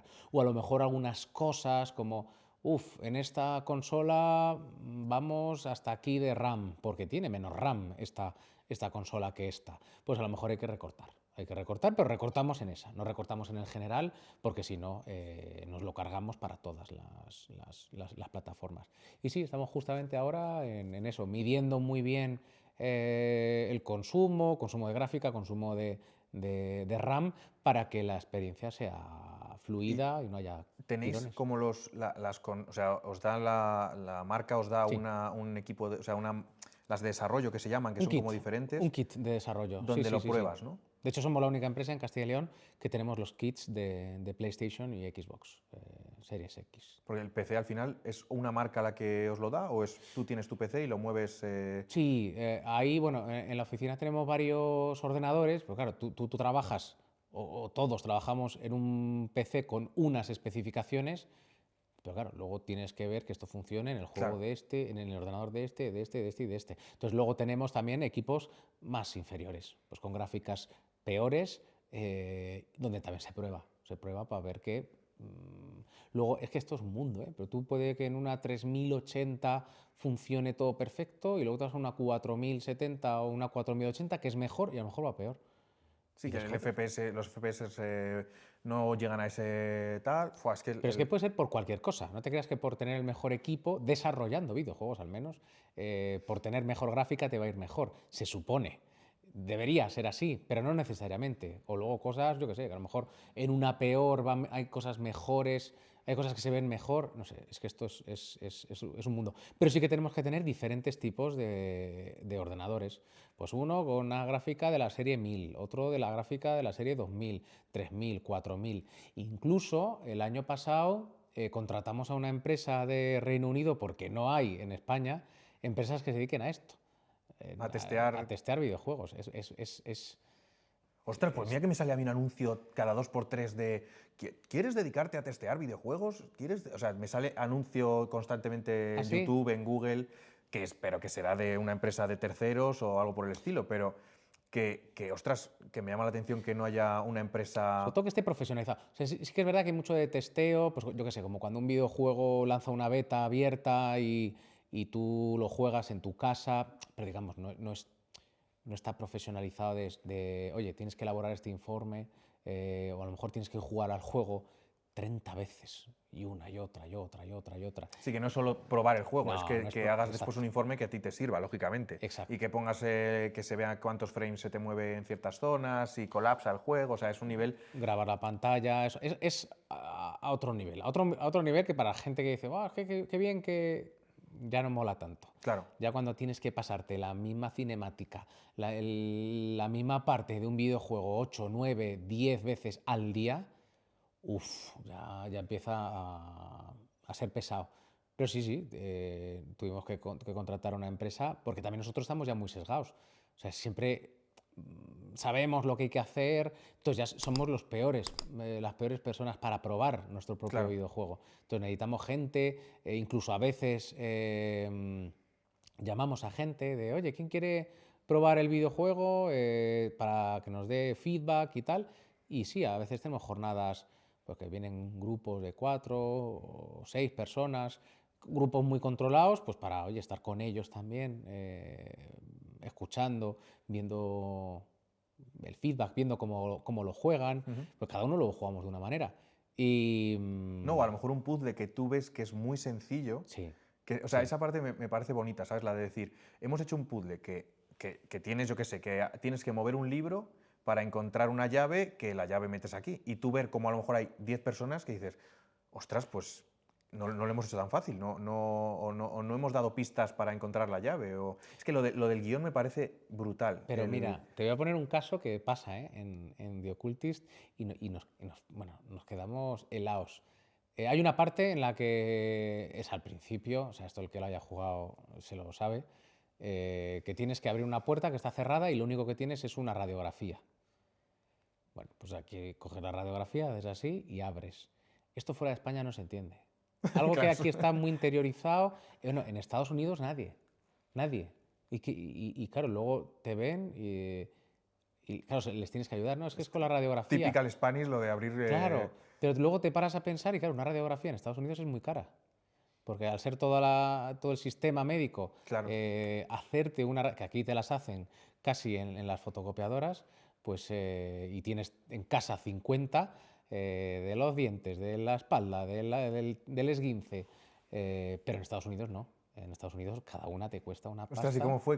O sea, la gente era como en plan de, tío, es que no veo relación entre. ¿No veían relación? De ninguna manera. No, ¿Y no, qué, no, no, qué no, hacéis? no. ¿No hay No, una al versión final, ayuda o por algo? prueba, sí, claro, lo ves y dices, bueno, si la persona va a estar ahí un rato, porque también te interesa que rote, pues por probar que otra persona lo pruebe, etcétera. Hay veces que hemos tenido colas de gente, de tener 4 ordenadores, o sea, 4 personas pudiendo jugar a la vez y colas que yo hasta me siento mal. Y por encima la demo creo que son 20, 30 minutos y digo, te vas a tener que esperar media hora. Da igual, da igual.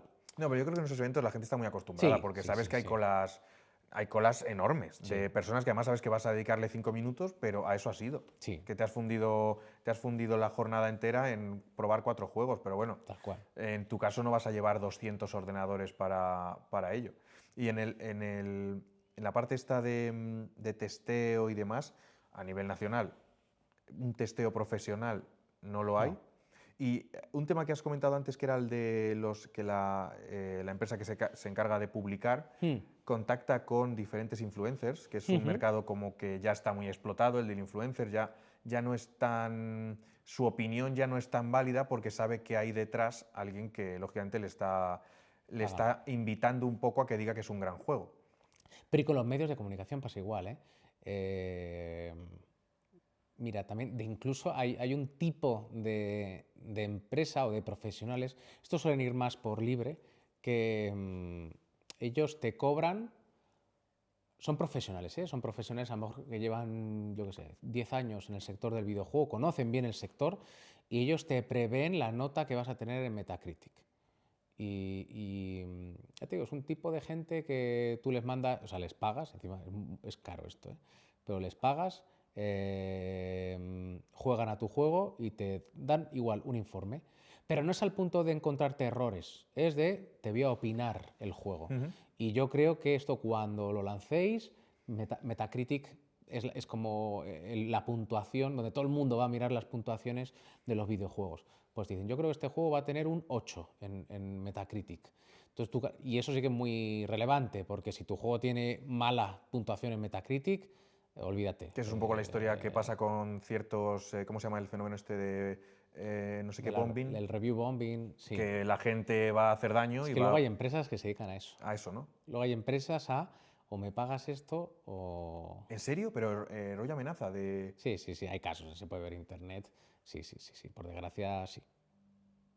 Qué duro, ¿no? O sea, Es como es una Sí, mafia total, dentro claro, del claro. videojuego, sí, Ostras, al sí, final sí, puede ser sí, un sí. bot que te hace 10.000 Claro, votos. claro, sí, sí, pues mira, incluso muy similar a, yo qué sé, para que lo entienda la gente, a las reviews de Google. Pues yo ahora Claro, monto un bot y mañana te hundo la empresa. Porque, oye, contrato a 40 bots y tienes 40 reviews malas o buenas. Pero el otro es un poco más mafioso. Un claro, claro, claro. O poco... sea, al Sí, final es sí, sí. amenazarte Sí, porque te van a destrozar el hay lanzamiento. muchos casos, incluso en YouTube, de casos de videojuegos en concreto, que esto ha pasado.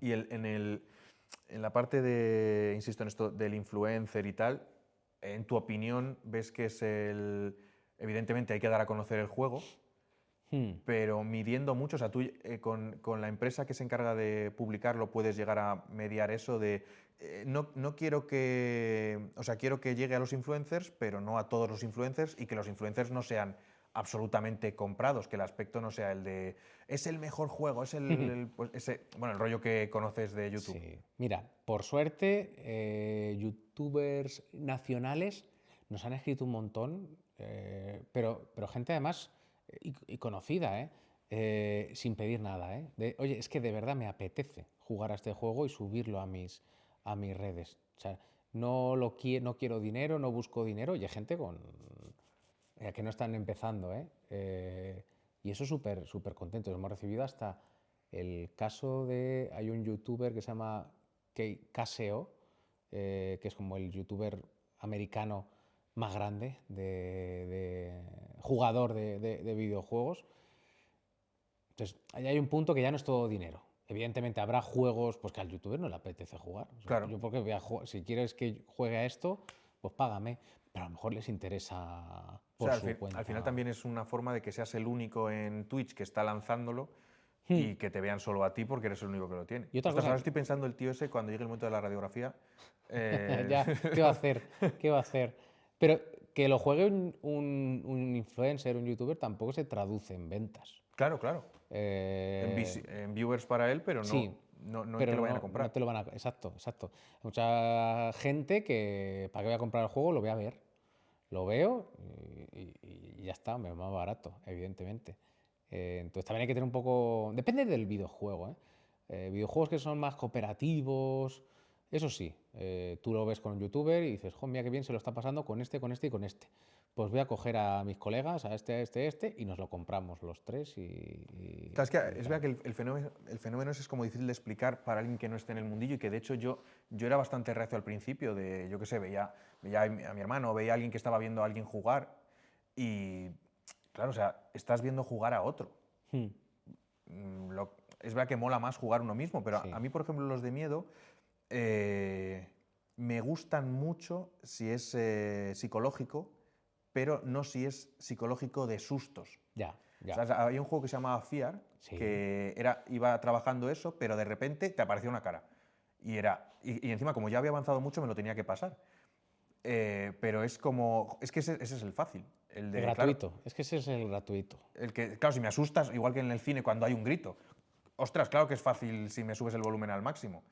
Pero el psicológico que te vas metiendo mucho, que es muy inmersivo, que por lo que he podido ver va en esa Es línea. es ese rollo completamente. A mí uno de mis favoritos se llama Alan Wake, que es, Sí. ese tipo de miedo que estás metido dentro y tal. Y ese es el que me gusta a mí, en opinión. ¿Tú tienes algún juego, el juego perfecto, el que digas, este siempre está en mi top 1 de la historia de los videojuegos? Puf, claro, encima te voy a decir uno que no tiene nada que ver con lo que estamos haciendo, ¿eh? Pero, y te explico el porqué. También era otra época y tal, pero para mí The Witcher 3 fue como, wow, estamos en 2014, esto es una maravilla. Sí, sí, sí, sí. Y lo que saqué de ese juego es el mismo que ha puesto el equipo en que todo esté donde tiene que estar, en que cada personaje tú te esperas, le vas a seguir y cada uno tiene su rutina, sus historias.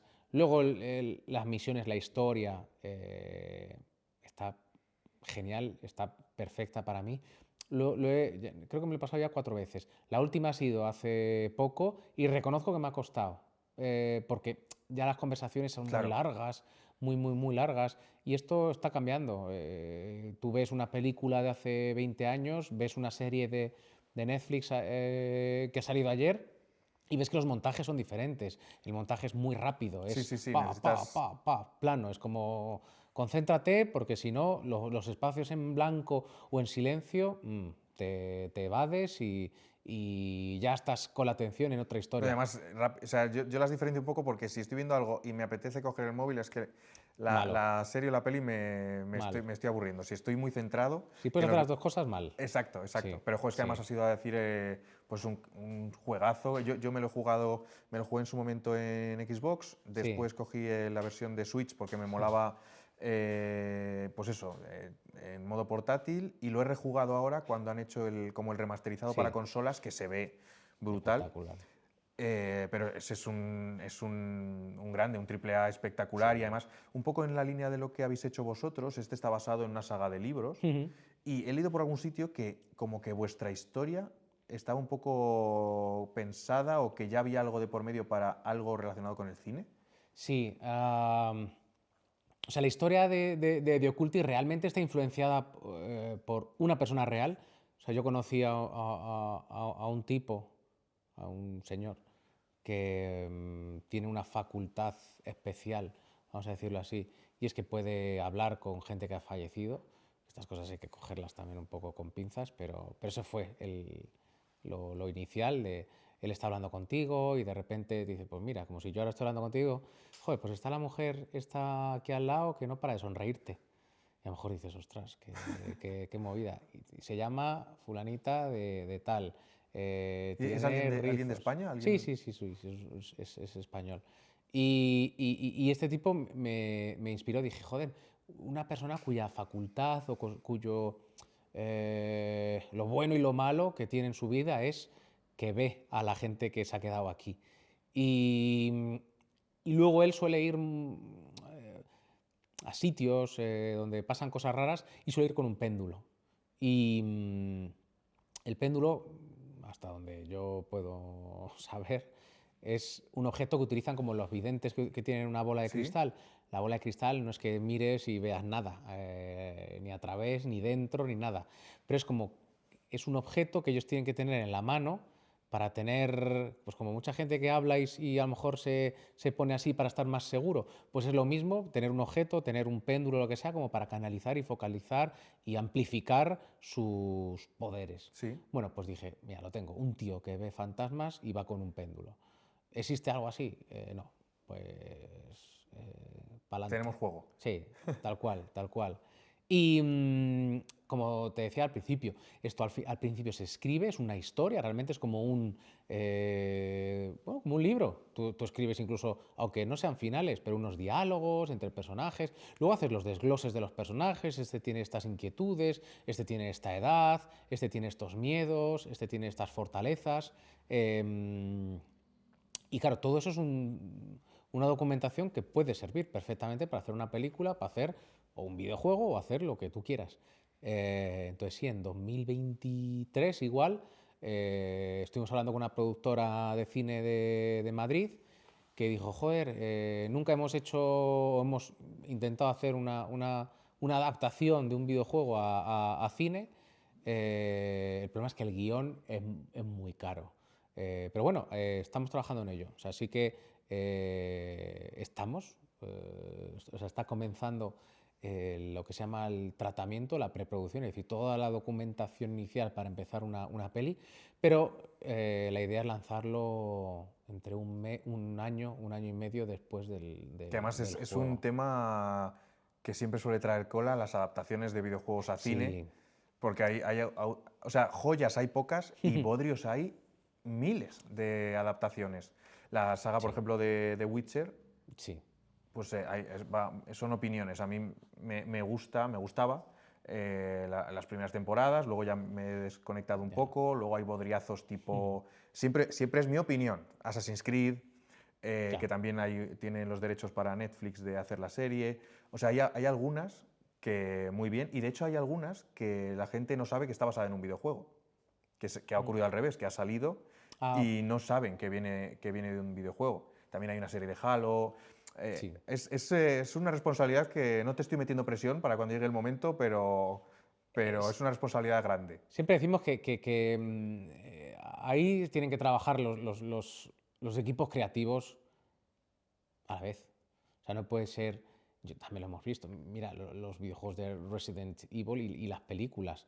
Que ojo, que a mí las películas me gustan, pero podían haberlas llamado de otra manera Claro. y no pasaba nada. Yo eso sí que soy muy crítico. Cuando alguien obtiene la IP, la propiedad intelectual de eso, yo quiero hacer una película de Resident Evil. Ah, vale, o te la compro o me cedes los derechos o lo que sea y hago otra cosa completamente diferente. Joder, haber creado Claro, otra otra cosa. cosa. Pero, joder, si quieres trabajar con una propiedad intelectual, o complementa el juego, o amplifica, o subdesarrolla, pero joder, por lo menos que el que reconozca el juego, el que conozca el juego, reconozca la Claro. película. Sí, Y pero al además revés. esa eran como dos líneas, o sea, no era línea temporal diferente, eran como personajes que no Sí, sí, tenían nada que ver sí. con el... O sea, Nada. sí que salía Nemesis, Sí, salían algunos, pero que no tenían que ver con los juegos. exacto. Como que habían cogido la iconografía y habían montado otra cosa. Que estaba bien, ¿eh? Que a mí no me disgusta, pero no es cualquier parecido con el juego, es No, bueno, pero casi son casual. pelis que es verdad que yo las iba a ver sabiendo un poco lo que iba a ver. Es cuando Sí, yo recuerdo ir a ver Los Mercenarios y decir, si es que voy, o sea, voy tranquilísimo, quiero ver lo que voy a ver es lo que quiero ver, no voy a salir decepcionado, no espero guión, espero acción. Pues en ese caso, una vez que ya viste la primera, que dices, bueno, sí, se llama Umbrella, pero poco más. No sé quién es la chica, no sé, sí que salen los perros que salían en el sí, juego y tal, pero luego no seguía esa línea. Pero bueno, ya en el resto coges cariño al personaje de la peli y tragas y ya está. exacto. Pero bueno, el tema era eso, que tienes una enorme responsabilidad. Lo bueno es que Hmm. si estás tú ligado a ambas, pues será más respetuoso con el juego.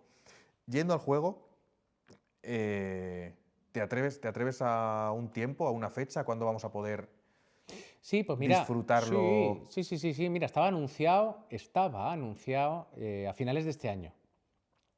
Estimábamos que último cuatrimestre de este año estaría. ¿No ha tenido que ver Eh, nada GTA 6 sí, sí, con...? claro, todo. ¿Ha Lo, tenido que lo ha ver? tenido todo que ver, claro, Ah, claro, vale. claro, claro. GTA dicen que la fecha de lanzamiento está a finales de este año. Entonces nosotros pospusimos el lanzamiento a marzo del año que viene. 2026.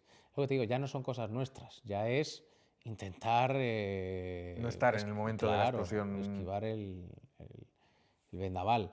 Y claro, ha salido, que fue hace un mes o más o menos, que ahora el GTA se lanza el año que viene, a principios del año que viene. Entonces ahora nos va a tocar volver a adelantar el juego.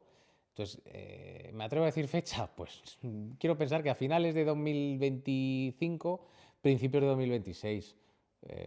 Ahí, si es un mes fijo, no. Y si no, pues hablamos con Rockstar que le cuesta esperarse un poco, que se espere a verano por lo menos. Exacto.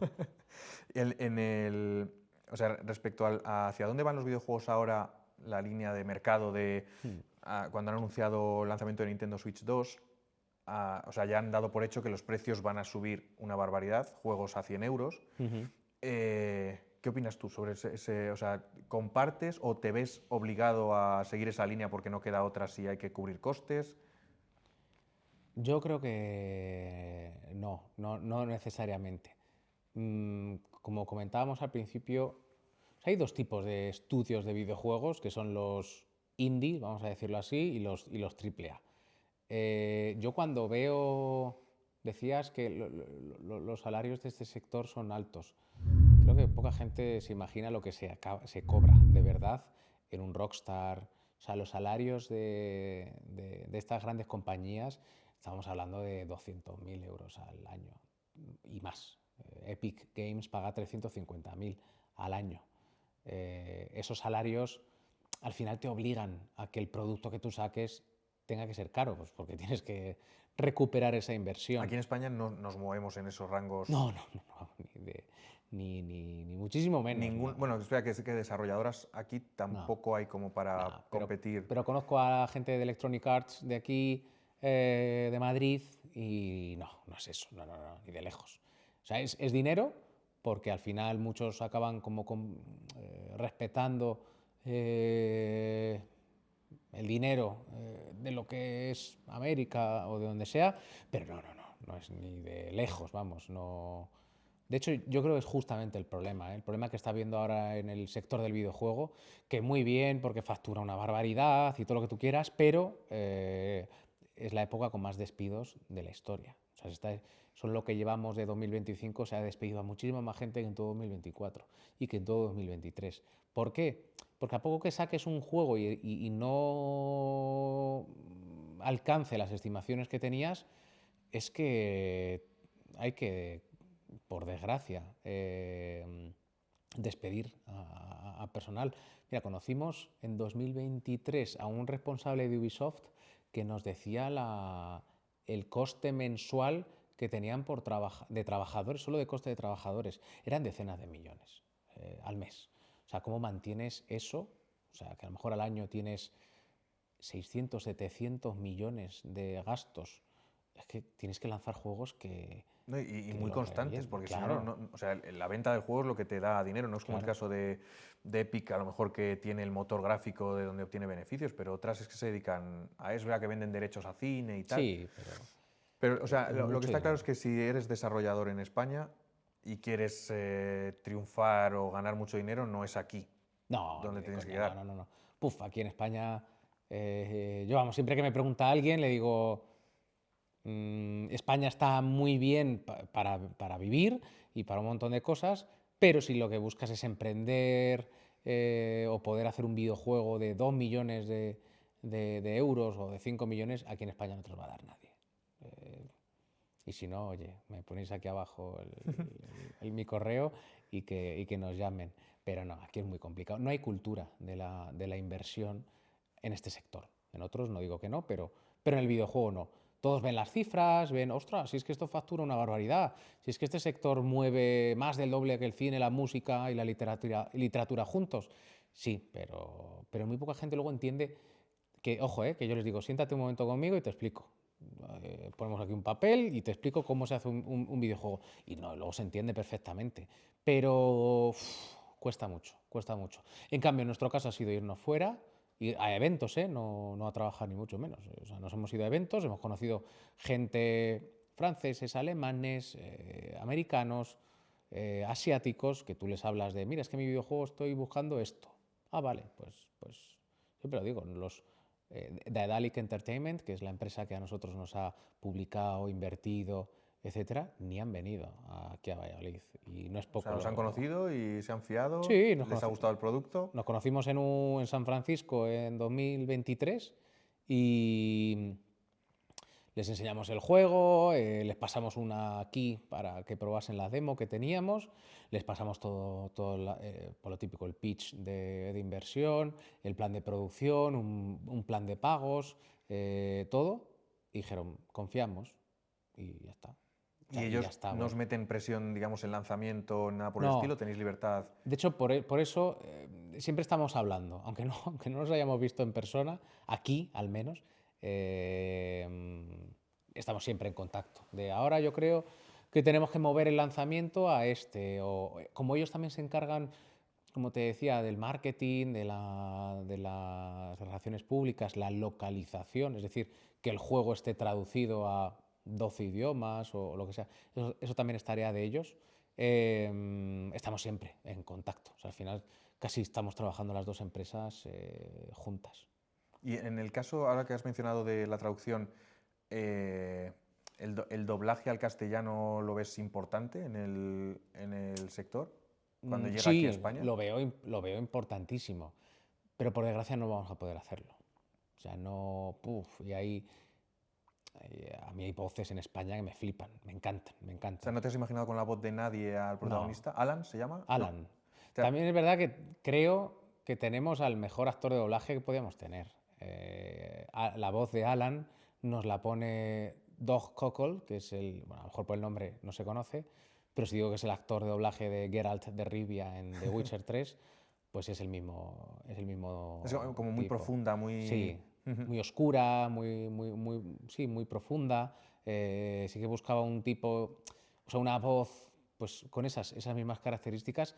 Tenía que ser él, entonces contacté con él y ya no solo que él ponga la voz, sino que también el tío es guionista, es director y es actor y le ha dado un toque espectacular a Y las voces. o sea, el que no sea en castellano, no este juego, sino a nivel sector, es porque encarece mucho el producto final.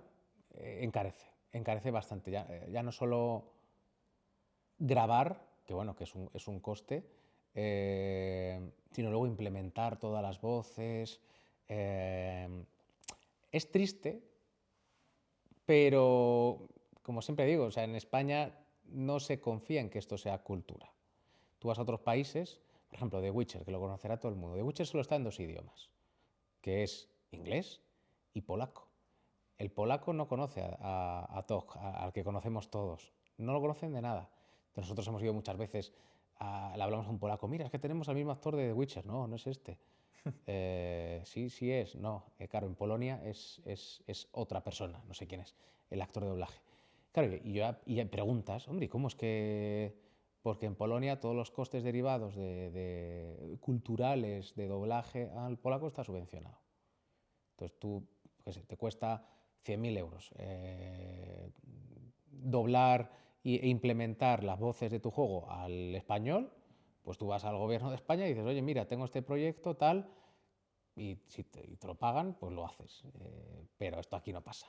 Esto... Sí, aquí además tenemos o sea, actores de doblaje especteculares, que es verdad que hay muchos que están además que se encasillan en el mundo de los videojuegos. Claudio Serrano, por ejemplo, dobla muchísimos personajes de videojuegos, pero no es directamente el actor el que encarece el resultado, es el que, vale, tengo todos estos audios, ahora cámbiamelos por todo el texto, y además en juegos que tienen mucho... O sea, yo recuerdo el primer Metal Gear que llegó a España, que vino doblado al castellano, luego ninguno de los demás ocurrió. En el caso de un GTA o algo así, que es...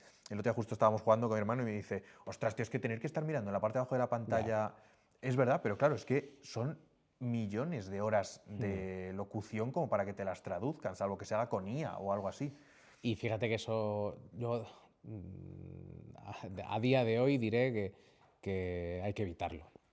La IA, que sí, que las habrá muy buenas y lo que tú quieras. Tener un actor que te da su Entonación, toque. sí. Claro, porque tampoco eliges al primer actor, eliges al que te transmite, te gusta y tal.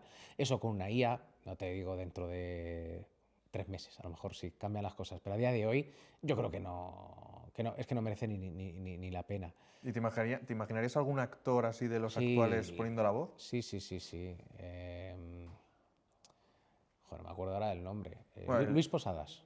Luis Posadas. Luis Posadas. Luis Posadas es Es el de típico que ha hecho a Johnny Depp. Johnny Depp, sí, Johnny Depp. eh, eh, Jim Carrey, creo que también hizo.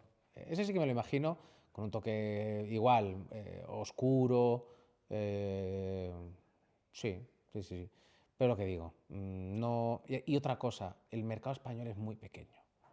O sea, Y además no es el latinoamericano, porque cada uno le gusta que esté doblado a su acento, entonces no es lo mismo que ponerlo en inglés, que tiro con todo. Sí, sí, sí, sí. yo porque la gente lo entienda, que al final esto es un negocio, que nosotros sobre todo andamos con unos presupuestos limitados o justos y te paras a poner en balanza lo que puedes vender en España y los costes que puede tener tu juego si lo localizas 100% en España y, y no...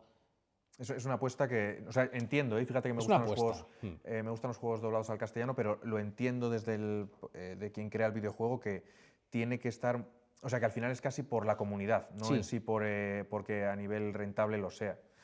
Lo entiendo, o sea, y respeto que me hayas contado esto porque yo soy muy de eso. Además, ha habido ahora también críticas cuando salió el último parche de World of Warcraft porque no se tradujo, o sea, no que no se tradujo, sino que no se dobló y siempre ha tenido voces de doblaje. Pero lo entiendo, desde el lado al final es hacerlo por la comunidad porque Claro. no es económicamente viable No hacerlo. es rentable. No. Pues quería hacerte una, bueno, no sé si la última, pero me quedaría hablando de videojuegos toda mi vida contigo porque es un tema que me apasiona, pero de todo lo que has recorrido a lo largo del tiempo en este sector y todas las personas, todos los proyectos que has tenido entre manos, ¿hay algo o uno concretamente que hayas alcanzado la felicidad laboral total o lo estés alcanzando? O sea, que digas, es que esta parte es lo que más me gusta de todo lo que he hecho. Ahora yo creo que estamos en el mejor momento. O sea, hemos conseguido lo que muy poca gente, por desgracia, logra, que es que alguien más grande que tú publique y financie tu videojuego. Las cifras eran que el 0,003, creo que era, de los videojuegos que buscan publisher acaban encontrando publisher. O sea, las cifras son muy malas, hablando claro. Pero nosotros haber sido uno de los que han confiado en nosotros, eso creo que fue un subidón que también reafirma que lo que estábamos haciendo está bien y ya podemos, digamos, trabajar a unos estándares que de hecho siempre la mentalidad así nuestra ha sido somos un estudio indie, pero que queremos hacer videojuegos como lo hacen las empresas AAA, con metodologías de trabajo ágiles, yo qué sé, ser capaz de poder grabar la banda sonora del videojuego con una orquesta sinfónica real, tener una orquesta, un coro durante 3 días casi a tu merced, pues para grabar tenemos casi 1 hora 40 de música Vi original. vuestra reacción en YouTube al... Buah, pero eso no fue nada, eso no fue nada. Estamos preparando ahora, porque eso no se ha publicado, o sea, no hay casi nada de información, pero nos fuimos a Eslovaquia en julio, creo que fue del año pasado, o agosto, por ahí, a grabar con la Orquesta Sinfónica de Bratislava y fue ya el siguiente nivel. Esto de YouTube había una canción. O sea, habíamos, bueno, Pepe Herrero, compositor de la banda sonora de Occultist, allá había compuesto un tema. Y estaba hecho por ordenador, pero ya era espectacular, ya era espectacular. Pero ahora que está todo grabado con un montón de músicos, coro, mezclado, masterizado, no hemos publicado nada todavía, pero es de locos la banda sonora que ha hecho y trabajar con él ha sido una pasada. O sea, y no había hecho videojuegos antes. Pero, y hemos aprendido los dos un montón, ¿eh? Porque a lo mejor la música para una película, pues mira, empieza aquí, termina aquí.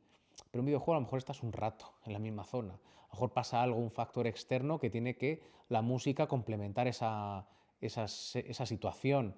Entonces se compone como por capas y cuando pase un enemigo cerca, ¡pum!, pinchamos una capa por encima y van sonando las dos. Que el enemigo ya no está, quitamos esta capa y sigue sonando el ambiente. Y tiene que ir todo, o sea, lupeable, cíclico, que no tenga fin, digamos, pero que pueda tener fin en cualquier momento de la canción. Entonces son cosas claro, que tú tampoco te las imaginabas, pero bueno, aprendes Sí, pero es que además y la lo música sacas. toca muchísimo los sentimientos en el juego. Sí. Entonces, el que tú estés escuchando eso y, o sea, me emociona pensarlo en lo que has podido vivir al verlo, porque al final es como cuando ves un vídeo de alguien a quien quieres mucho y hay una música detrás. Sí. Sin la música no significa tanto, pero la música lo hace todo. O sea que esa parte, bueno, pues la veremos. Y Sí. de lo que comentabas antes de otro videojuego, o sea, ¿tienes algo que puedas contar que salga, que Em, vaya a salir a la luz, alguna noticia sobre lo que Sí, tenéis entre manos?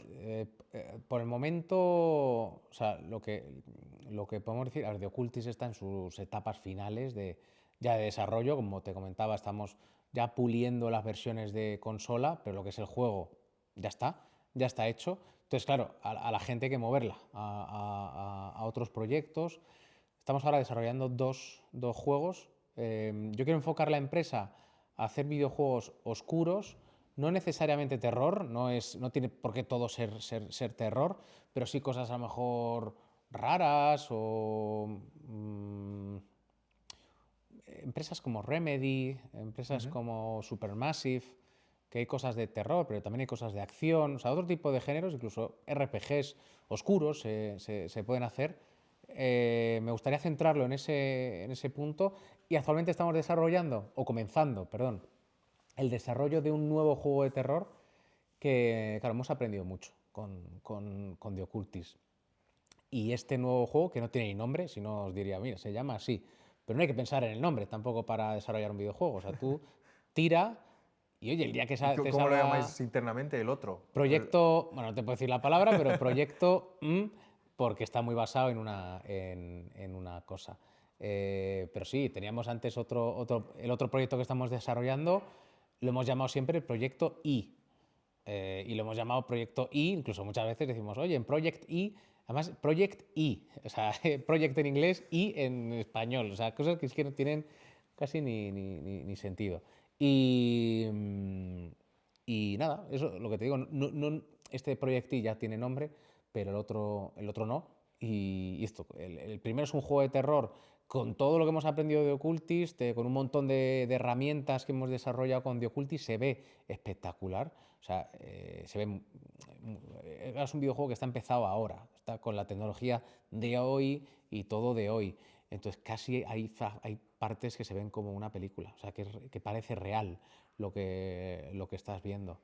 Y el otro, bueno, este de terror, si todo va bien, lo tendríamos, bueno, no quiero decir nada, que luego se me echan Verás tú encima. que hay gente a Sí, saber. 27 de junio ha dicho. dijiste en el podcast que tal, pero debería estar a finales de 2026 o principio de 2027. Y luego estamos desarrollando otro juego, que este sí que es mucho más grande. Este sí que no voy a dar fechas, porque para este otro sí que estamos buscando inversión. Entonces puede ser 2028, 2030 o 2000, cuando sea. Vale, cuando llegue el momento ese, acércate un momentito que lo Lo hablamos contamos, aquí. lo contamos aquí, que estamos buscando inversores. Eso es. Y me mola el como que tengáis claro o sea, no el sector o un nicho, pero sí como orientado a que el estudio se relacione con la intriga, el ocultismo, la oscuridad y tal, porque al final es un sello de identidad para Sí. casi todas las marcas. Es muy difícil tocar todos los palos. De momento, todo va a seguir aquí en Valladolid. Sigue. Sí, bueno, tenemos gente que no está físicamente en Valladolid, pero sí, la idea es quedarnos hasta que podamos. Sí, hombre, sí, además estamos alojados en la Agencia de Innovación y Desarrollo Económico de Valladolid, que confiaron en nosotros desde el primer momento. Fue además un momento en el que la empresa, en muy poco tiempo, escalamos desde 11 personas, que hemos ido casi todo el desarrollo, a 32, y no teníamos espacio físico en nuestra oficina anterior. Nos ofrecieron la zona en la que estamos de la agencia y, hombre, siempre agradecidísimos. De hecho, también animamos a cualquier emprendedor de aquí a que, si quiere comenzar, pues que asista a un espacio de coworking, o a la agencia de innovación o a cualquier sitio de estos, apoyarte un poco, que no hay que meterte, quizá como hice yo al principio, de meterte en un alquiler de la leche, estar X tiempo ya comprometido a estar ahí, pues te puede salir mal también. Entonces intenta, sí, trabaja, apuesta, pero sé un poquito comedido o no sé, que también puede salir mal las cosas. Sí, pero bueno, que te apoyes en sitios como puede ser Claro, un coworking, claro. que digamos compartes gastos, haces ciertas cosillas que te ayudan a ese crecimiento. Y última pregunta, y así no... Porque es que ya te digo, tengo miles de cosas, pero si no nos vamos a ir a 6 horas de podcast y me molaría que vinieses en otras ocasiones a hablar de Siempre, otras cosas. encantado.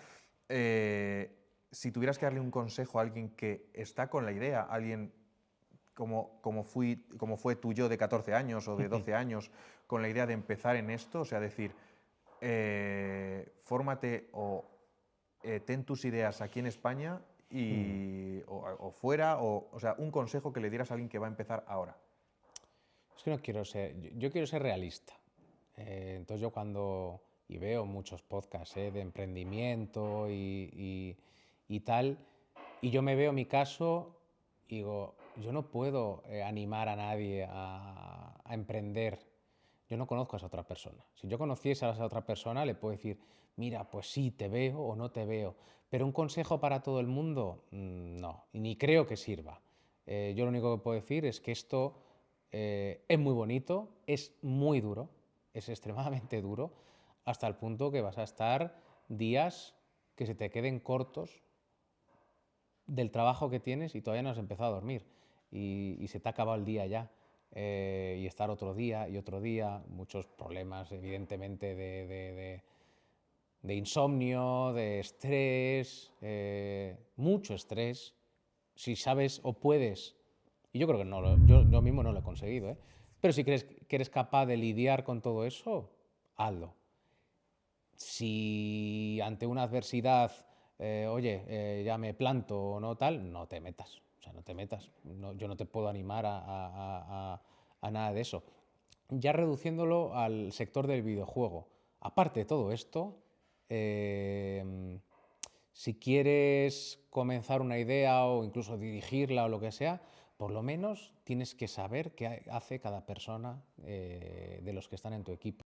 No digo que seas el mejor programador, porque eso sí que no tiene ningún sentido, entonces ya para eso ponte tú, pero sí que sepas qué es la programación, programar un poco, alguna cosilla, pero porque te van a llegar conceptos, te van a llegar cosas que tú como gestor o manager o lo que sea vas a tener que, pues vamos a tirar por aquí, pero si no sabes ni de lo que te están hablando, mal vas a dirigir nada. Entonces, y empezar siempre con... A mí esto siempre me lo han dicho y no he hecho caso. Vuestro primer videojuego tiene que ser un videojuego pequeño, algo que podáis hacer entre pocas personas, poco presupuesto y tal. Y yo es verdad, o sea, es un consejo que daría, que no lo he hecho yo no lo he hecho. Pero sí, haciendo cosas más pequeñas es más fácil empezar o incluso buscar una financiación que irte a un proyecto como el nuestro. Yo también, que soy muy burro y que creo en mí y aunque sé que me voy a dar con 1000 paredes y voy a enfrentarme a 50.000 obstáculos, pero en el siguiente seguro que está, porque esto también hay un factor estadístico que la gente tiene que saber. O sea, llamarás a 200.000 puertas, oye, a lo mejor a la primera la tienes. Pero y si no, va a haber una puerta, va a haber una Sí, puerta. cuantas más llames, más fácil será que te abran. Como curiosidad, porque un día ya cuando conseguimos firmar la inversión y todo esto, fui al Excel y dije, a ver a cuánta gente hemos contactado y qué número ha sido el que hemos conseguido. Contactamos a 333 empresas. La mayoría ni nos respondieron, pero bueno, ese primer correo de intro, por nuestra parte al menos se hizo. 333. ¿Es mucho o es poco? No lo sé. O sea, no lo sé. Si estás dispuesto a pitchear tu proyecto a 333 personas o más, adelante. Va a haber Si no, muchos nos. Muchos. La gran mayoría. La gran mayoría son nos. En nuestro caso, por muchas cosas. Estáis pidiendo mucho dinero, no tenéis un track record, es decir, no habéis sacado ningún juego de éxito antes, acabamos de abrir la empresa. Entonces, mucho se dice, haz un videojuego pequeño, lo lanzas al mercado y ya por lo menos tienes la certeza de que tú con tu equipo sois capaces de terminar un juego, que es lo que siempre da miedo en este sector. Sí, empezar juegos los empezamos todos, pero terminarlos, lanzarlos, venderlos, comercializarlos, aunque te salga mal, o sea, aunque no vendas una copia, pero has terminado el juego. O sea, has sido capaz de cerrar una etapa, publicarla y sacar lo que saques. Eso da miedo, sobre todo a los inversores, a los publishers de aquí, del sector. Entonces, esas son las cosas que nosotros los hándicaps que hemos tenido. Ser un equipo novel, no venimos 10 tíos de Ubisoft y 50 tíos de Sí, lo típico que te ponen de los creadores que se fueron de la empresa, no sé dónde. Pero también estaríamos cobrando Claro. 10 veces más. Y eso, y que pedíamos mucha financiación. Pero bueno, que al final lo que digo, con cosas a lo mejor más pequeñas, que el riesgo evidentemente es menor, pues es más fácil. Bueno, pues la forma en que lo hiciste, desde luego, es la que te ha hecho estar donde estás hoy. O sea, que todos los pero errores, no recomiendo, todos los errores que hayas cometido te hacen estar donde estás. eso sí. Eso está claro. Eso sí.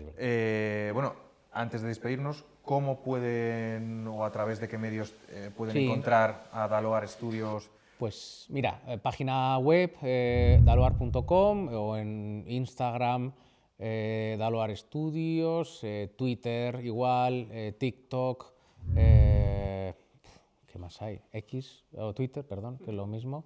Solo nos falta OnlyFans, pero yo creo que lo tenemos todo. Está en desarrollo. Estamos trabajando en ello. Sí. Pues antes de terminar yo, por favor, seguidnos en nuestras redes sociales, darle like a este vídeo y compartirlo, que nos ayuda muchísimo. Nos ayuda a seguir trayendo gente súper interesante a este podcast. Y muy a tope con Valladolid, porque nosotros hacemos todo con personas de Valladolid, historias de Valladolid. Nos encantaría que siguieran viniendo personas de Valladolid a contar sus historias como es la tuya, que ya tengo que hablaremos seguro porque tienes muchísimo que contar todavía. Con esto terminamos este episodio, que ha sido espectacular, me lo he pasado muy bien, muy bien. Igual. Creo que todavía tienes mucho que contarnos del recorrido de lo que ocurre después de que el juego salga y los problemas que hay para lanzar parches, para corregir y demás, pero eso lo veremos en el siguiente episodio contigo. Muchísimas gracias. Muchas gracias. Un placer, y estás invitado cuando quieras a Cuando me volver y invitéis. contarnos lo demás. Genial, muchas gracias. Muchas gracias.